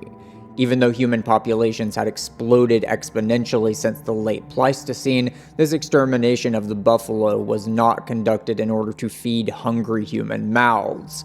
Quite the contrary, the actual reasons for this extermination were essentially the exact opposite. The United States government and military during the 19th century actively participated in the annihilation of the buffalo in order to destroy the primary sources of food and hides which the Plains Amerindian tribes relied upon. Hunting buffalo for sport was widely promoted in what was effectively ecological warfare. Buffalo hides were initially sought for economic reasons, but as this massacre continued, the prices of buffalo hides fell dramatically, and the extermination pressed on nonetheless, as the true underlying reasons were not economic. Fields of corpses were simply left to decay, as the killing had become an end in itself. Nonetheless, despite this concerted effort, which was fueled by economic greed, facilitated by modern firearms technology, financed by a modern nation-state, and ultimately perpetuated by the inertia of a blind will to destroy, the buffalo did not go extinct. With that said, does it really seem plausible that our Paleolithic ancestors, using only arrows and spears, somehow managed to completely exterminate not only one species, but dozens simply in order to feed themselves? I won't spend too much time on the climate change narrative here except to say that the evidence for this is also very flimsy, and requires us to believe that relatively minor changes in the Earth's climate, which did not result in mass extinctions in the past, somehow resulted in a global die-off during this particular time period. If we take stock of the evidence at hand, the conclusion is, I believe, rather inescapable. The end of the megafauna and of the Paleolithic mode of human life, and the subsequent birth of agriculture were brought on by some sort of cataclysm. A cataclysm which, as we shall see, resulted in a major transfiguration of human consciousness. Returning to the aforementioned creation myths of Mesopotamia and elsewhere, we can see that the monstrous dragons, Fomorians, and Titans represent primal forces of nature which humanity had come to see as a hostile threat rather than as an enveloping and vitalizing mother goddess. The recurrent motif of water is also crucial here, and this is a theme which we also find within the plethora of flood narratives which are present within virtually all mythic traditions. As magical consciousness came to differentiate itself from the archaic, it looked back to the archaic as a solid foundation and a source of vitalizing power which could be drawn from. The archaic, as previously indicated, correlates with elemental earth and therefore stability. As mythical consciousness emerged from the magical, however, it looked back upon its mother as a writhing oceanic chaos which threatened the integrity of human civilization and the mythical sense of individual personhood which would come to develop in the wake of this mysterious deluge. Elemental water, unlike elemental earth, does not represent the boundaries of settlement walls or the boundaries of individual human egos, and it is elemental water which is the core motif of the magical structure. In response to this cataclysm, human beings would no longer look to archaic darkness as their source of vital powers. Rather, human beings would begin to turn their gazes upward, unto the celestial realm of archetypal order and universality. Human consciousness turned its gaze away from the formless mother, and in the heavens it encountered the archetypal father. This Sky Father represented the powers of form and universality, and was therefore seen as the source of the powers which would allow human beings to survive against the onslaught of a natural world which was no longer a great mother, but rather the great other. Through the perception of form, human beings could employ geometry in the creation of buildings and walls which could hold nature at bay. Through astrology, human beings could take advantage of the celestial clockwork itself in order to predict seasonal changes, a capability which would be absolutely fundamental in the development of agriculture. Fishing nets, as illustrated in the myth of Marduk, mirror the ordered tapestry of the heavens and allow human beings to conquer the vital primality of the oceanic chaos below them. Just as human beings erected walls to bifurcate the natural and human worlds, the human self likewise came to be cloven in half. Within the ever-present origin, Gebser tells us that mythical awareness came to conceptualize the human self as consisting of two fundamental aspects, which Gebser refers to as the life soul and the death soul. The death soul is the sense of self as a transcendental object. It is the experience of one's own individual personhood as a kind of universal form which is able to transcend the particularity of one's immanent, embodied existence. Within the ancient Egyptian form language, we see this expressed as the Ba soul, which is typically depicted as a bird with a human head. The wings of the death soul are what allow it to ascend from the realm of embodied existence and mediate between the transcendental realm and immanent nature. This iconography also discloses the relationship between the mythical structure and elemental air. The wings of the death soul correlate it with notions of pneuma, prana, and chi, the breath of life which mediates between the heavens and the earth and, crucially, which differentiates plant life and animal life. Elemental air is characterized by the principle of levity, which counters the densifying and gravitational principles of Earth, such that animals are no longer moored to the Earth, but rather are able to move about freely just as air is able to flow above the Earth's surface. The Death Soul can just as easily be understood as the stellar soul, due to its archetypal affinity with the sun. Within mythical awareness, the sun is perceived to be the embodiment of value and valuation. It represents the transcendental aim which lures consciousness forward and which consciousness strives towards. It represents potentiality, which is idealized so as to become an attractor, and therefore that which animates and compels the motions of living bodies. Gold, or aurum, is considered to be the terrestrial embodiment of the solar principle. Its radiance, or aura, is seen as identical to the light produced by the sun. Consciousness does not simply interpret a flood of raw sensory data in its perception of the world.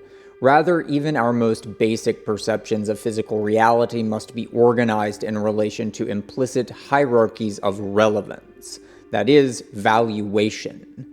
Solar ideals, therefore, are a kind of luminosity which transmutes incoherent, chaotic darkness into cohesive, navigable perception of the world.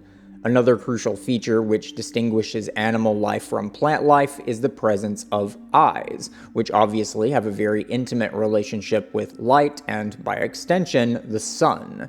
Eyes are not merely receptors of light, but are active participants with light in transforming the darkness of materiality into intelligible perception. Thus, we can see the mythical affinity between the solar principle, animalistic sentience, and the transcendental character of the human self as a form or ideal. Here we also see the way in which the mythical mode of human self-understanding came to conceptualize the human essence as aligned with the celestial world, rather than as something inextricably bound to immanent nature and the Great Mother. In contrast to the Death Soul, we then have the Life Soul, which we can understand to be a kind of mediator between the individualized sense of human selfhood and the transpersonal sense of identity represented by the magical structure. Within the Egyptian tradition, this notion corresponds to what is called the Ka Soul.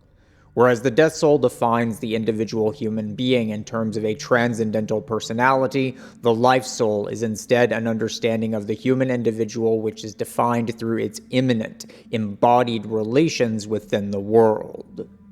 The Life Soul is not simply a reiteration of the magical sense of self-identity, as the Life Soul is a truly mythical understanding of the self as an individual person, but it is nonetheless a self-identity which is fundamentally relational and, much like the magical structure, characterized by elemental water.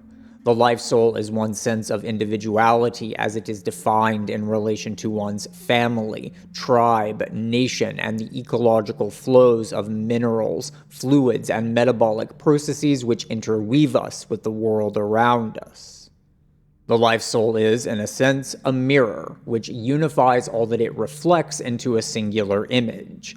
It is this mirror-like quality that gestures us towards the fundamentally lunar nature of the Life Soul. Just as the moon reflects the light of the sun into the darkness of the terrestrial domain, the Life Soul transforms the idyllic transcendence of the Death Soul into embodied patterns of life activity within the natural world.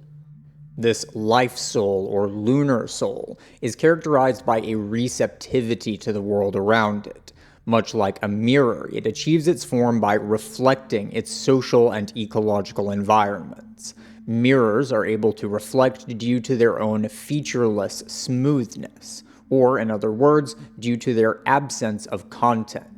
The Death Soul, or Stellar Soul, conversely is an ideal which is always more than its manifestations. It is never fully realized and therefore something which is endlessly pursued. While the lunar soul is characterized by receptive vacuity and therefore an affinity with darkness, the stellar soul is characterized by a luminous excess, which radiates outward into the world through the individual's continual striving to realize that solar ideal.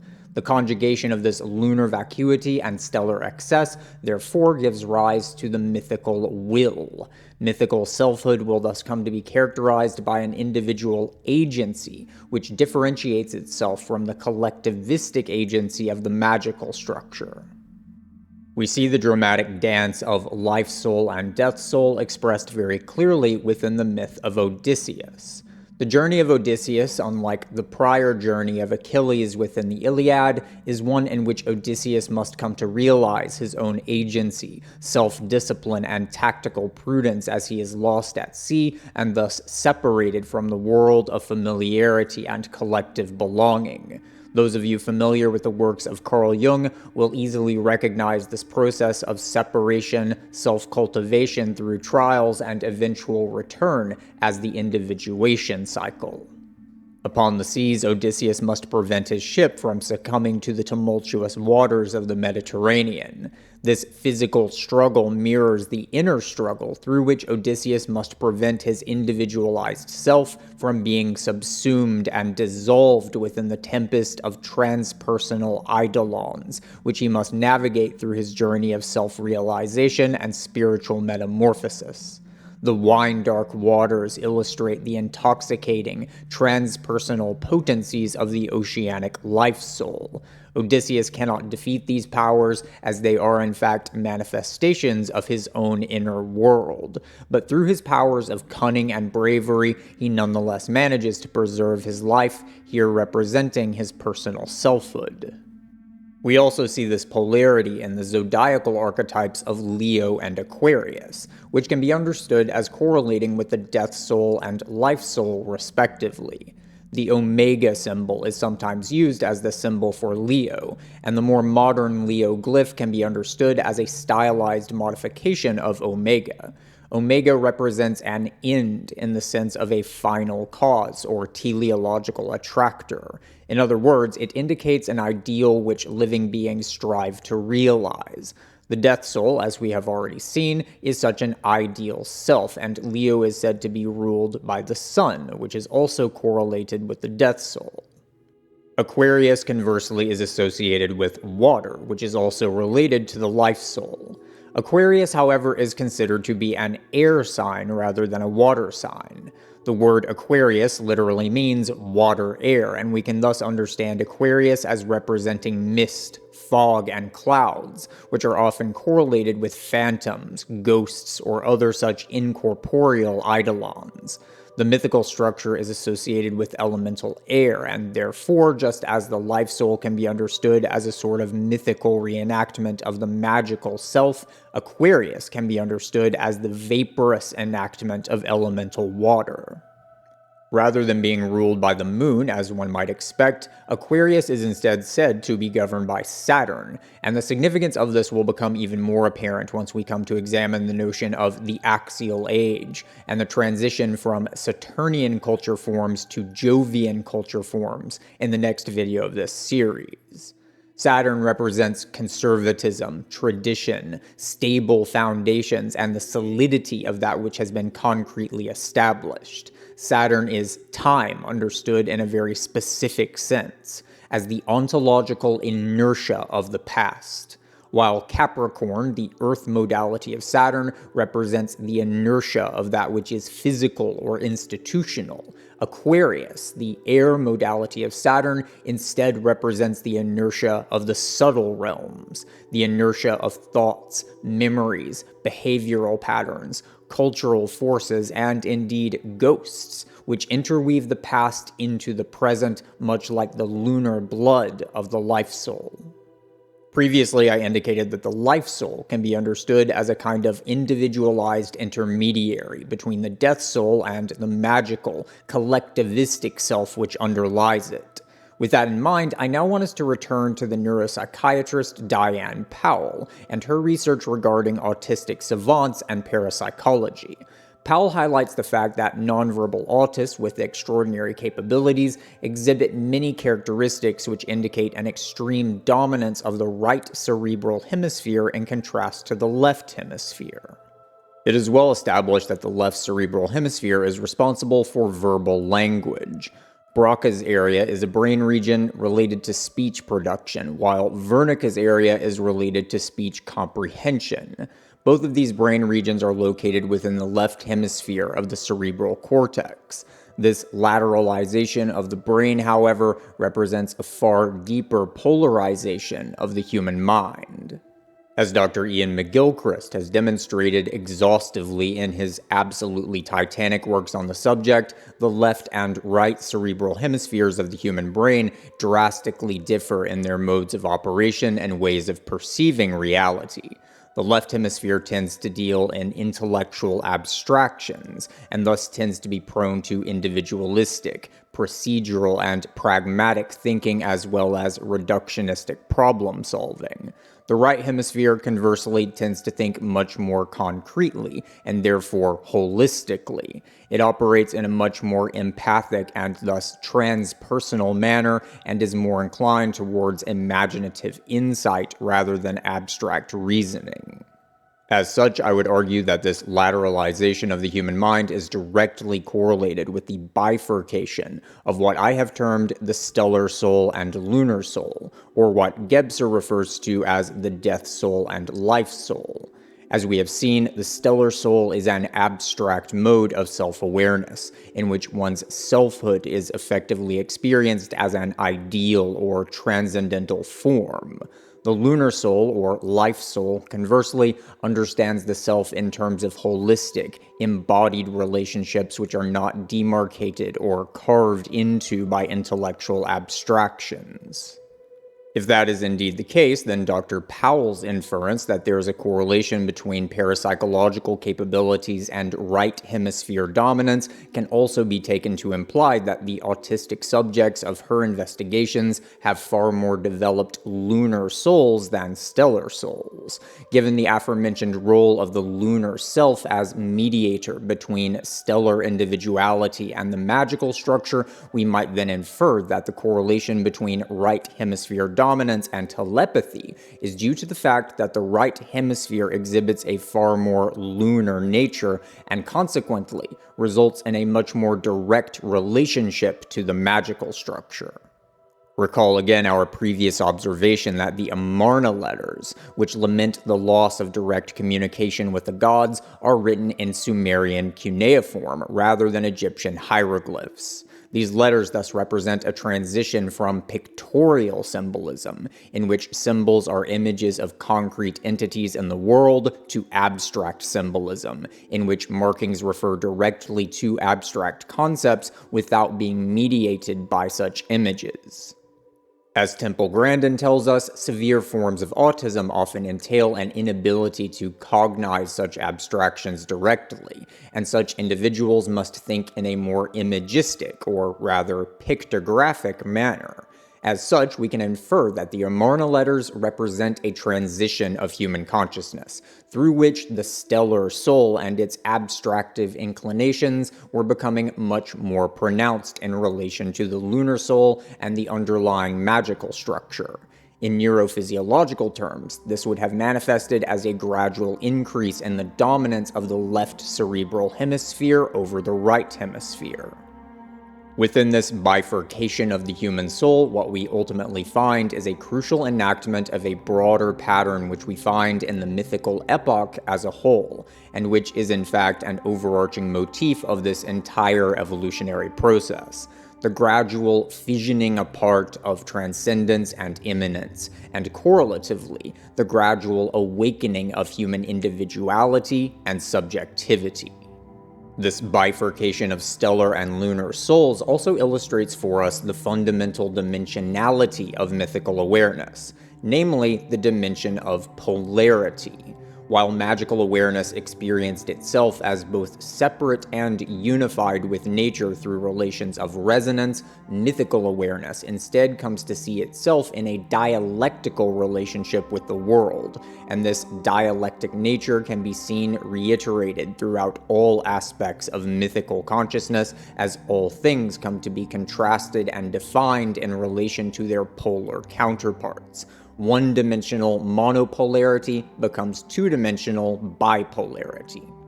Celestial and abyssal, order and chaos, universal and particular, transcendent and immanent, yang and yin, freshwater and saltwater, death soul and life soul. In each instance, we find that these complementary pairs simultaneously oppose, necessitate, and complete one another. It is within this polar complementarity that we find the core motif of the mythical structure, the mandala. Gebser tells us that magical unidimensionality is point-like, a kind of singularity which, through the emergence of the mythical structure, expands so as to become the circle. The circle represents the unification of the polar opposites, as we see very clearly within the Taoist Taijitu symbol. Carl Jung also saw this in his realization that the mythical mandala represents the higher self and therefore the alchemical syzygy of opposites which is needed to apprehend the higher self, the deeper soul which transcends both the life soul and death soul. The mythical circle also represents the boundary which comes to form between individual and collective, and between the natural and human worlds. Yet, just as the integrity of the magical structure depends upon its continual connection with its archaic foundations, the integrity of the mythical structure likewise depends upon its connection with its own magical ground. Without magical unity, the syzygy of polar opposites is no longer comprehensible, and the stability of the mythical structure will begin to fragment, a process which will then result in the emergence of what Gebser terms the mental structure of consciousness. Thus far, we have begun to see the initial steps by which human subjectivity has made its journey towards the destination which, as yet, remains a nebulous apparition beyond the distant horizon.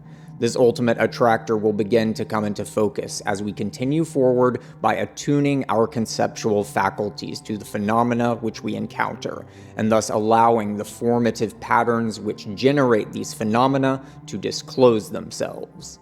In order to cast clearer light upon the archaic, magical, and mythical structures of human awareness and to lay the groundwork for examinations of the subsequent structures, we will next need to broaden our awareness.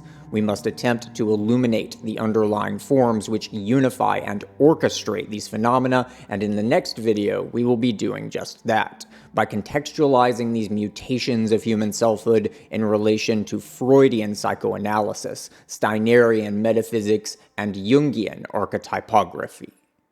Thanks for watching. Just kidding, I decided that this absolutely monstrous video just wasn't long enough, and so I'm back. Hi guys, how you doing? So, if I'm looking a tad disheveled at the moment, that's because I've been editing this godforsaken video for something along the lines of like 80 hours now, and I am definitely about to go and have a mental breakdown, but before I do so, I want to take a minute to try to clarify some things, certain details, and also to kind of try to back up a little bit and look at what the big picture here actually is. I know I'm throwing a whole lot of stuff at you guys, and that's not going to stop.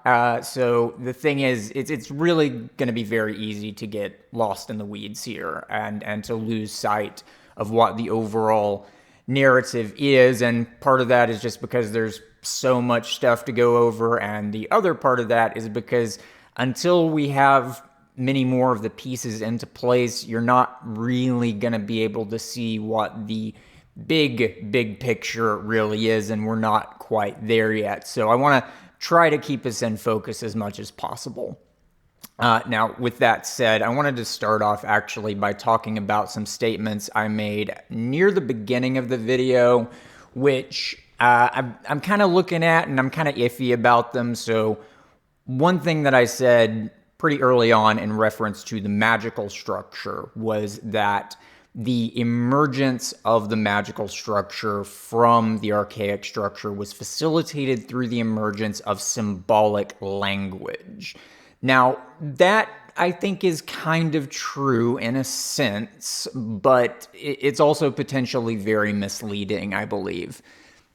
Because what I've come to see here is that really what we have here is a gradual development of abstract symbology from pictographic thinking. So really the magical structure in itself, one of the things that makes it what it is that it does not deal in abstract symbolism. It is a very pictographic understanding of the world. And so symbols refer to abstract concepts, like even just a written word refers to something kind of transcendental and universal, or even just an image like a logo or a symbol or a glyph.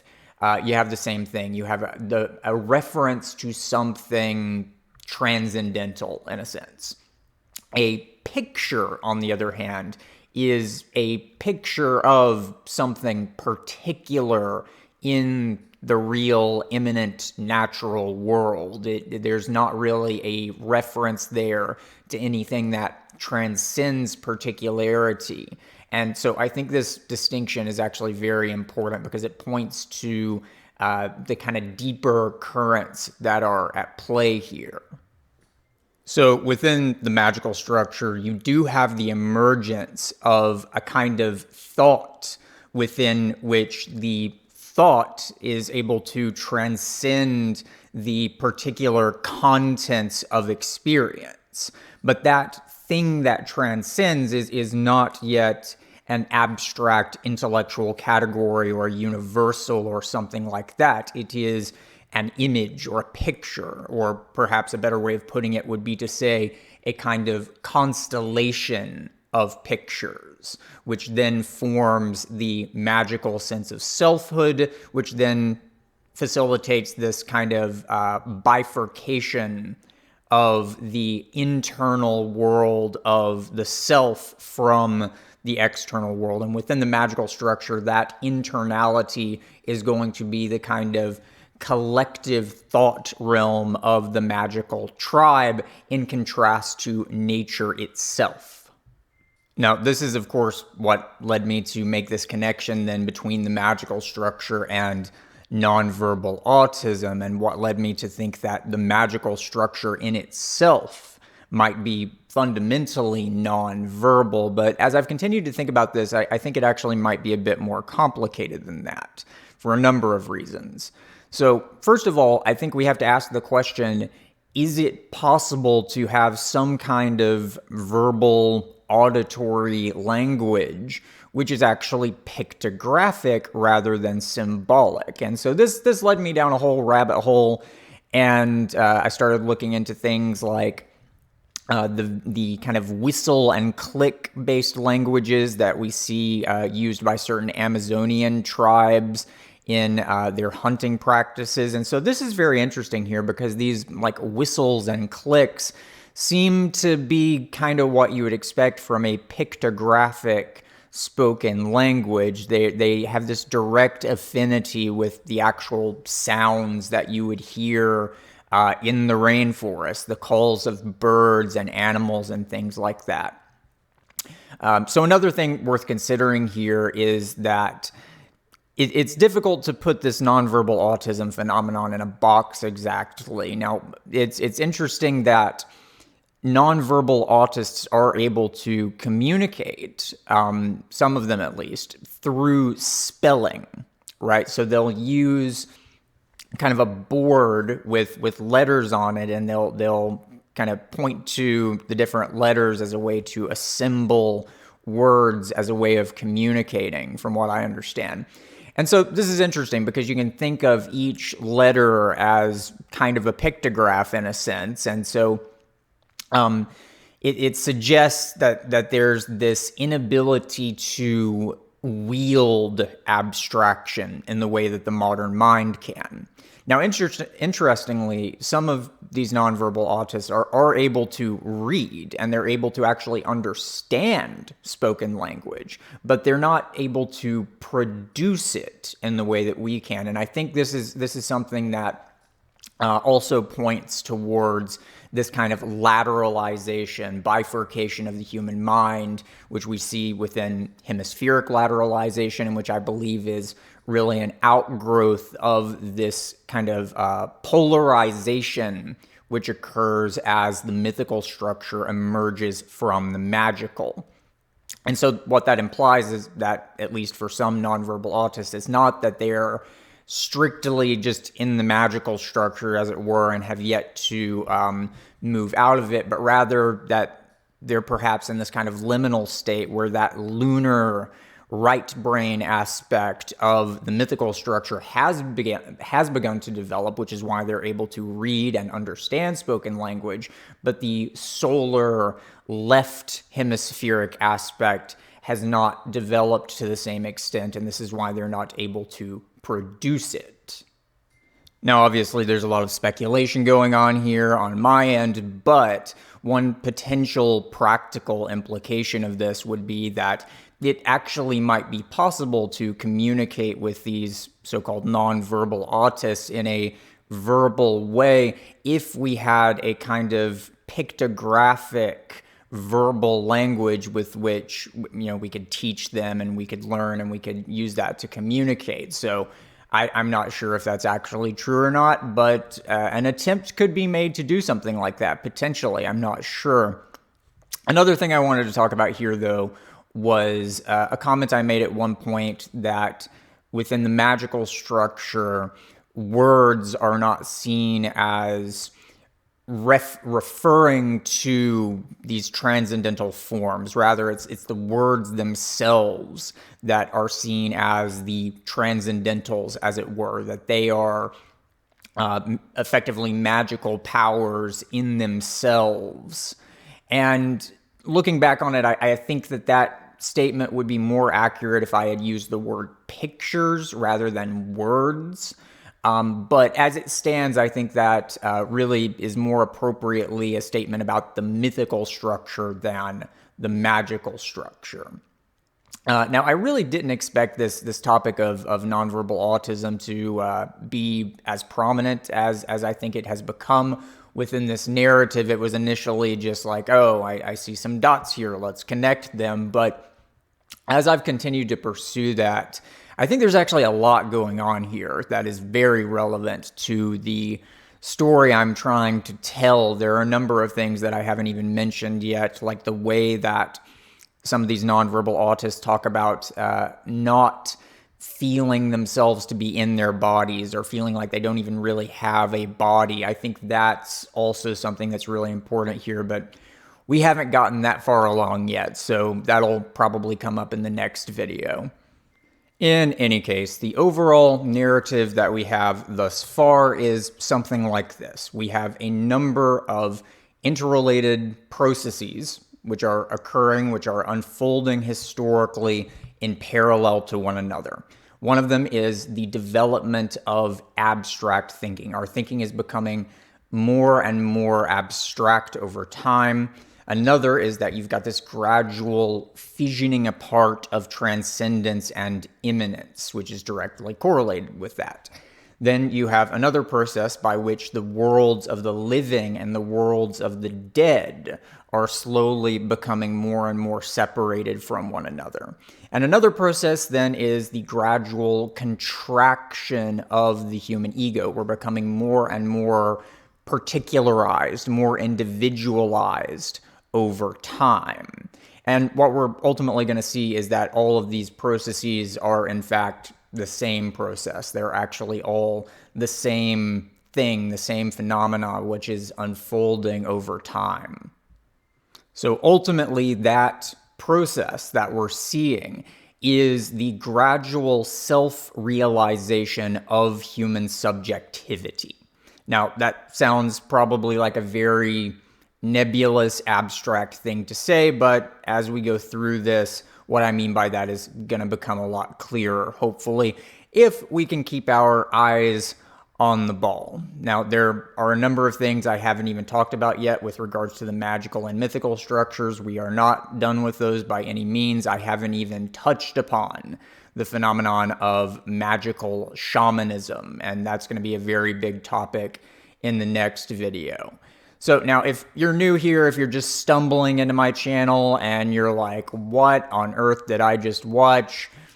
Then you might want to go back and watch some earlier videos. One in particular, even if you're not new here, that I would recommend would be the video Neoplatonism and Divine Darkness, because there's a lot of things in that I'm going to be bringing back in the second or third installment of this series. And I'm not going to be able to give them quite as detailed a treatment as I did in that video, because we're going to have to, keep our focus kind of zoomed out for taking stock of this whole entire narrative, whereas that video is more laser focused on a particular narrative that occurs within this giant overarching meta-narrative. So check that one out if you haven't already. It's going to become important later on. Now, needless to say, the YouTube algorithm is probably not going to be very kind to this video, or this series of videos rather, partially because I'm essentially asking my audience to run a mental marathon with me, and also because people are just very unlikely to click on a 2-hour video that says part 2 unless they've seen part 1 already. So yeah, my ad revenue is probably going to be taking a massive hit until this series is finished. So if you want to hit the like button, or just go over to my Patreon and subscribe so that I can keep this ship afloat in the meantime, that would just be fantastic. So yeah, I guess I'll leave it at that. For those of you already subscribed to the Patreon and the membership thing and all that jazz, you're the best. You're keeping the lights on. Yeah, thanks for watching, guys. Take it easy.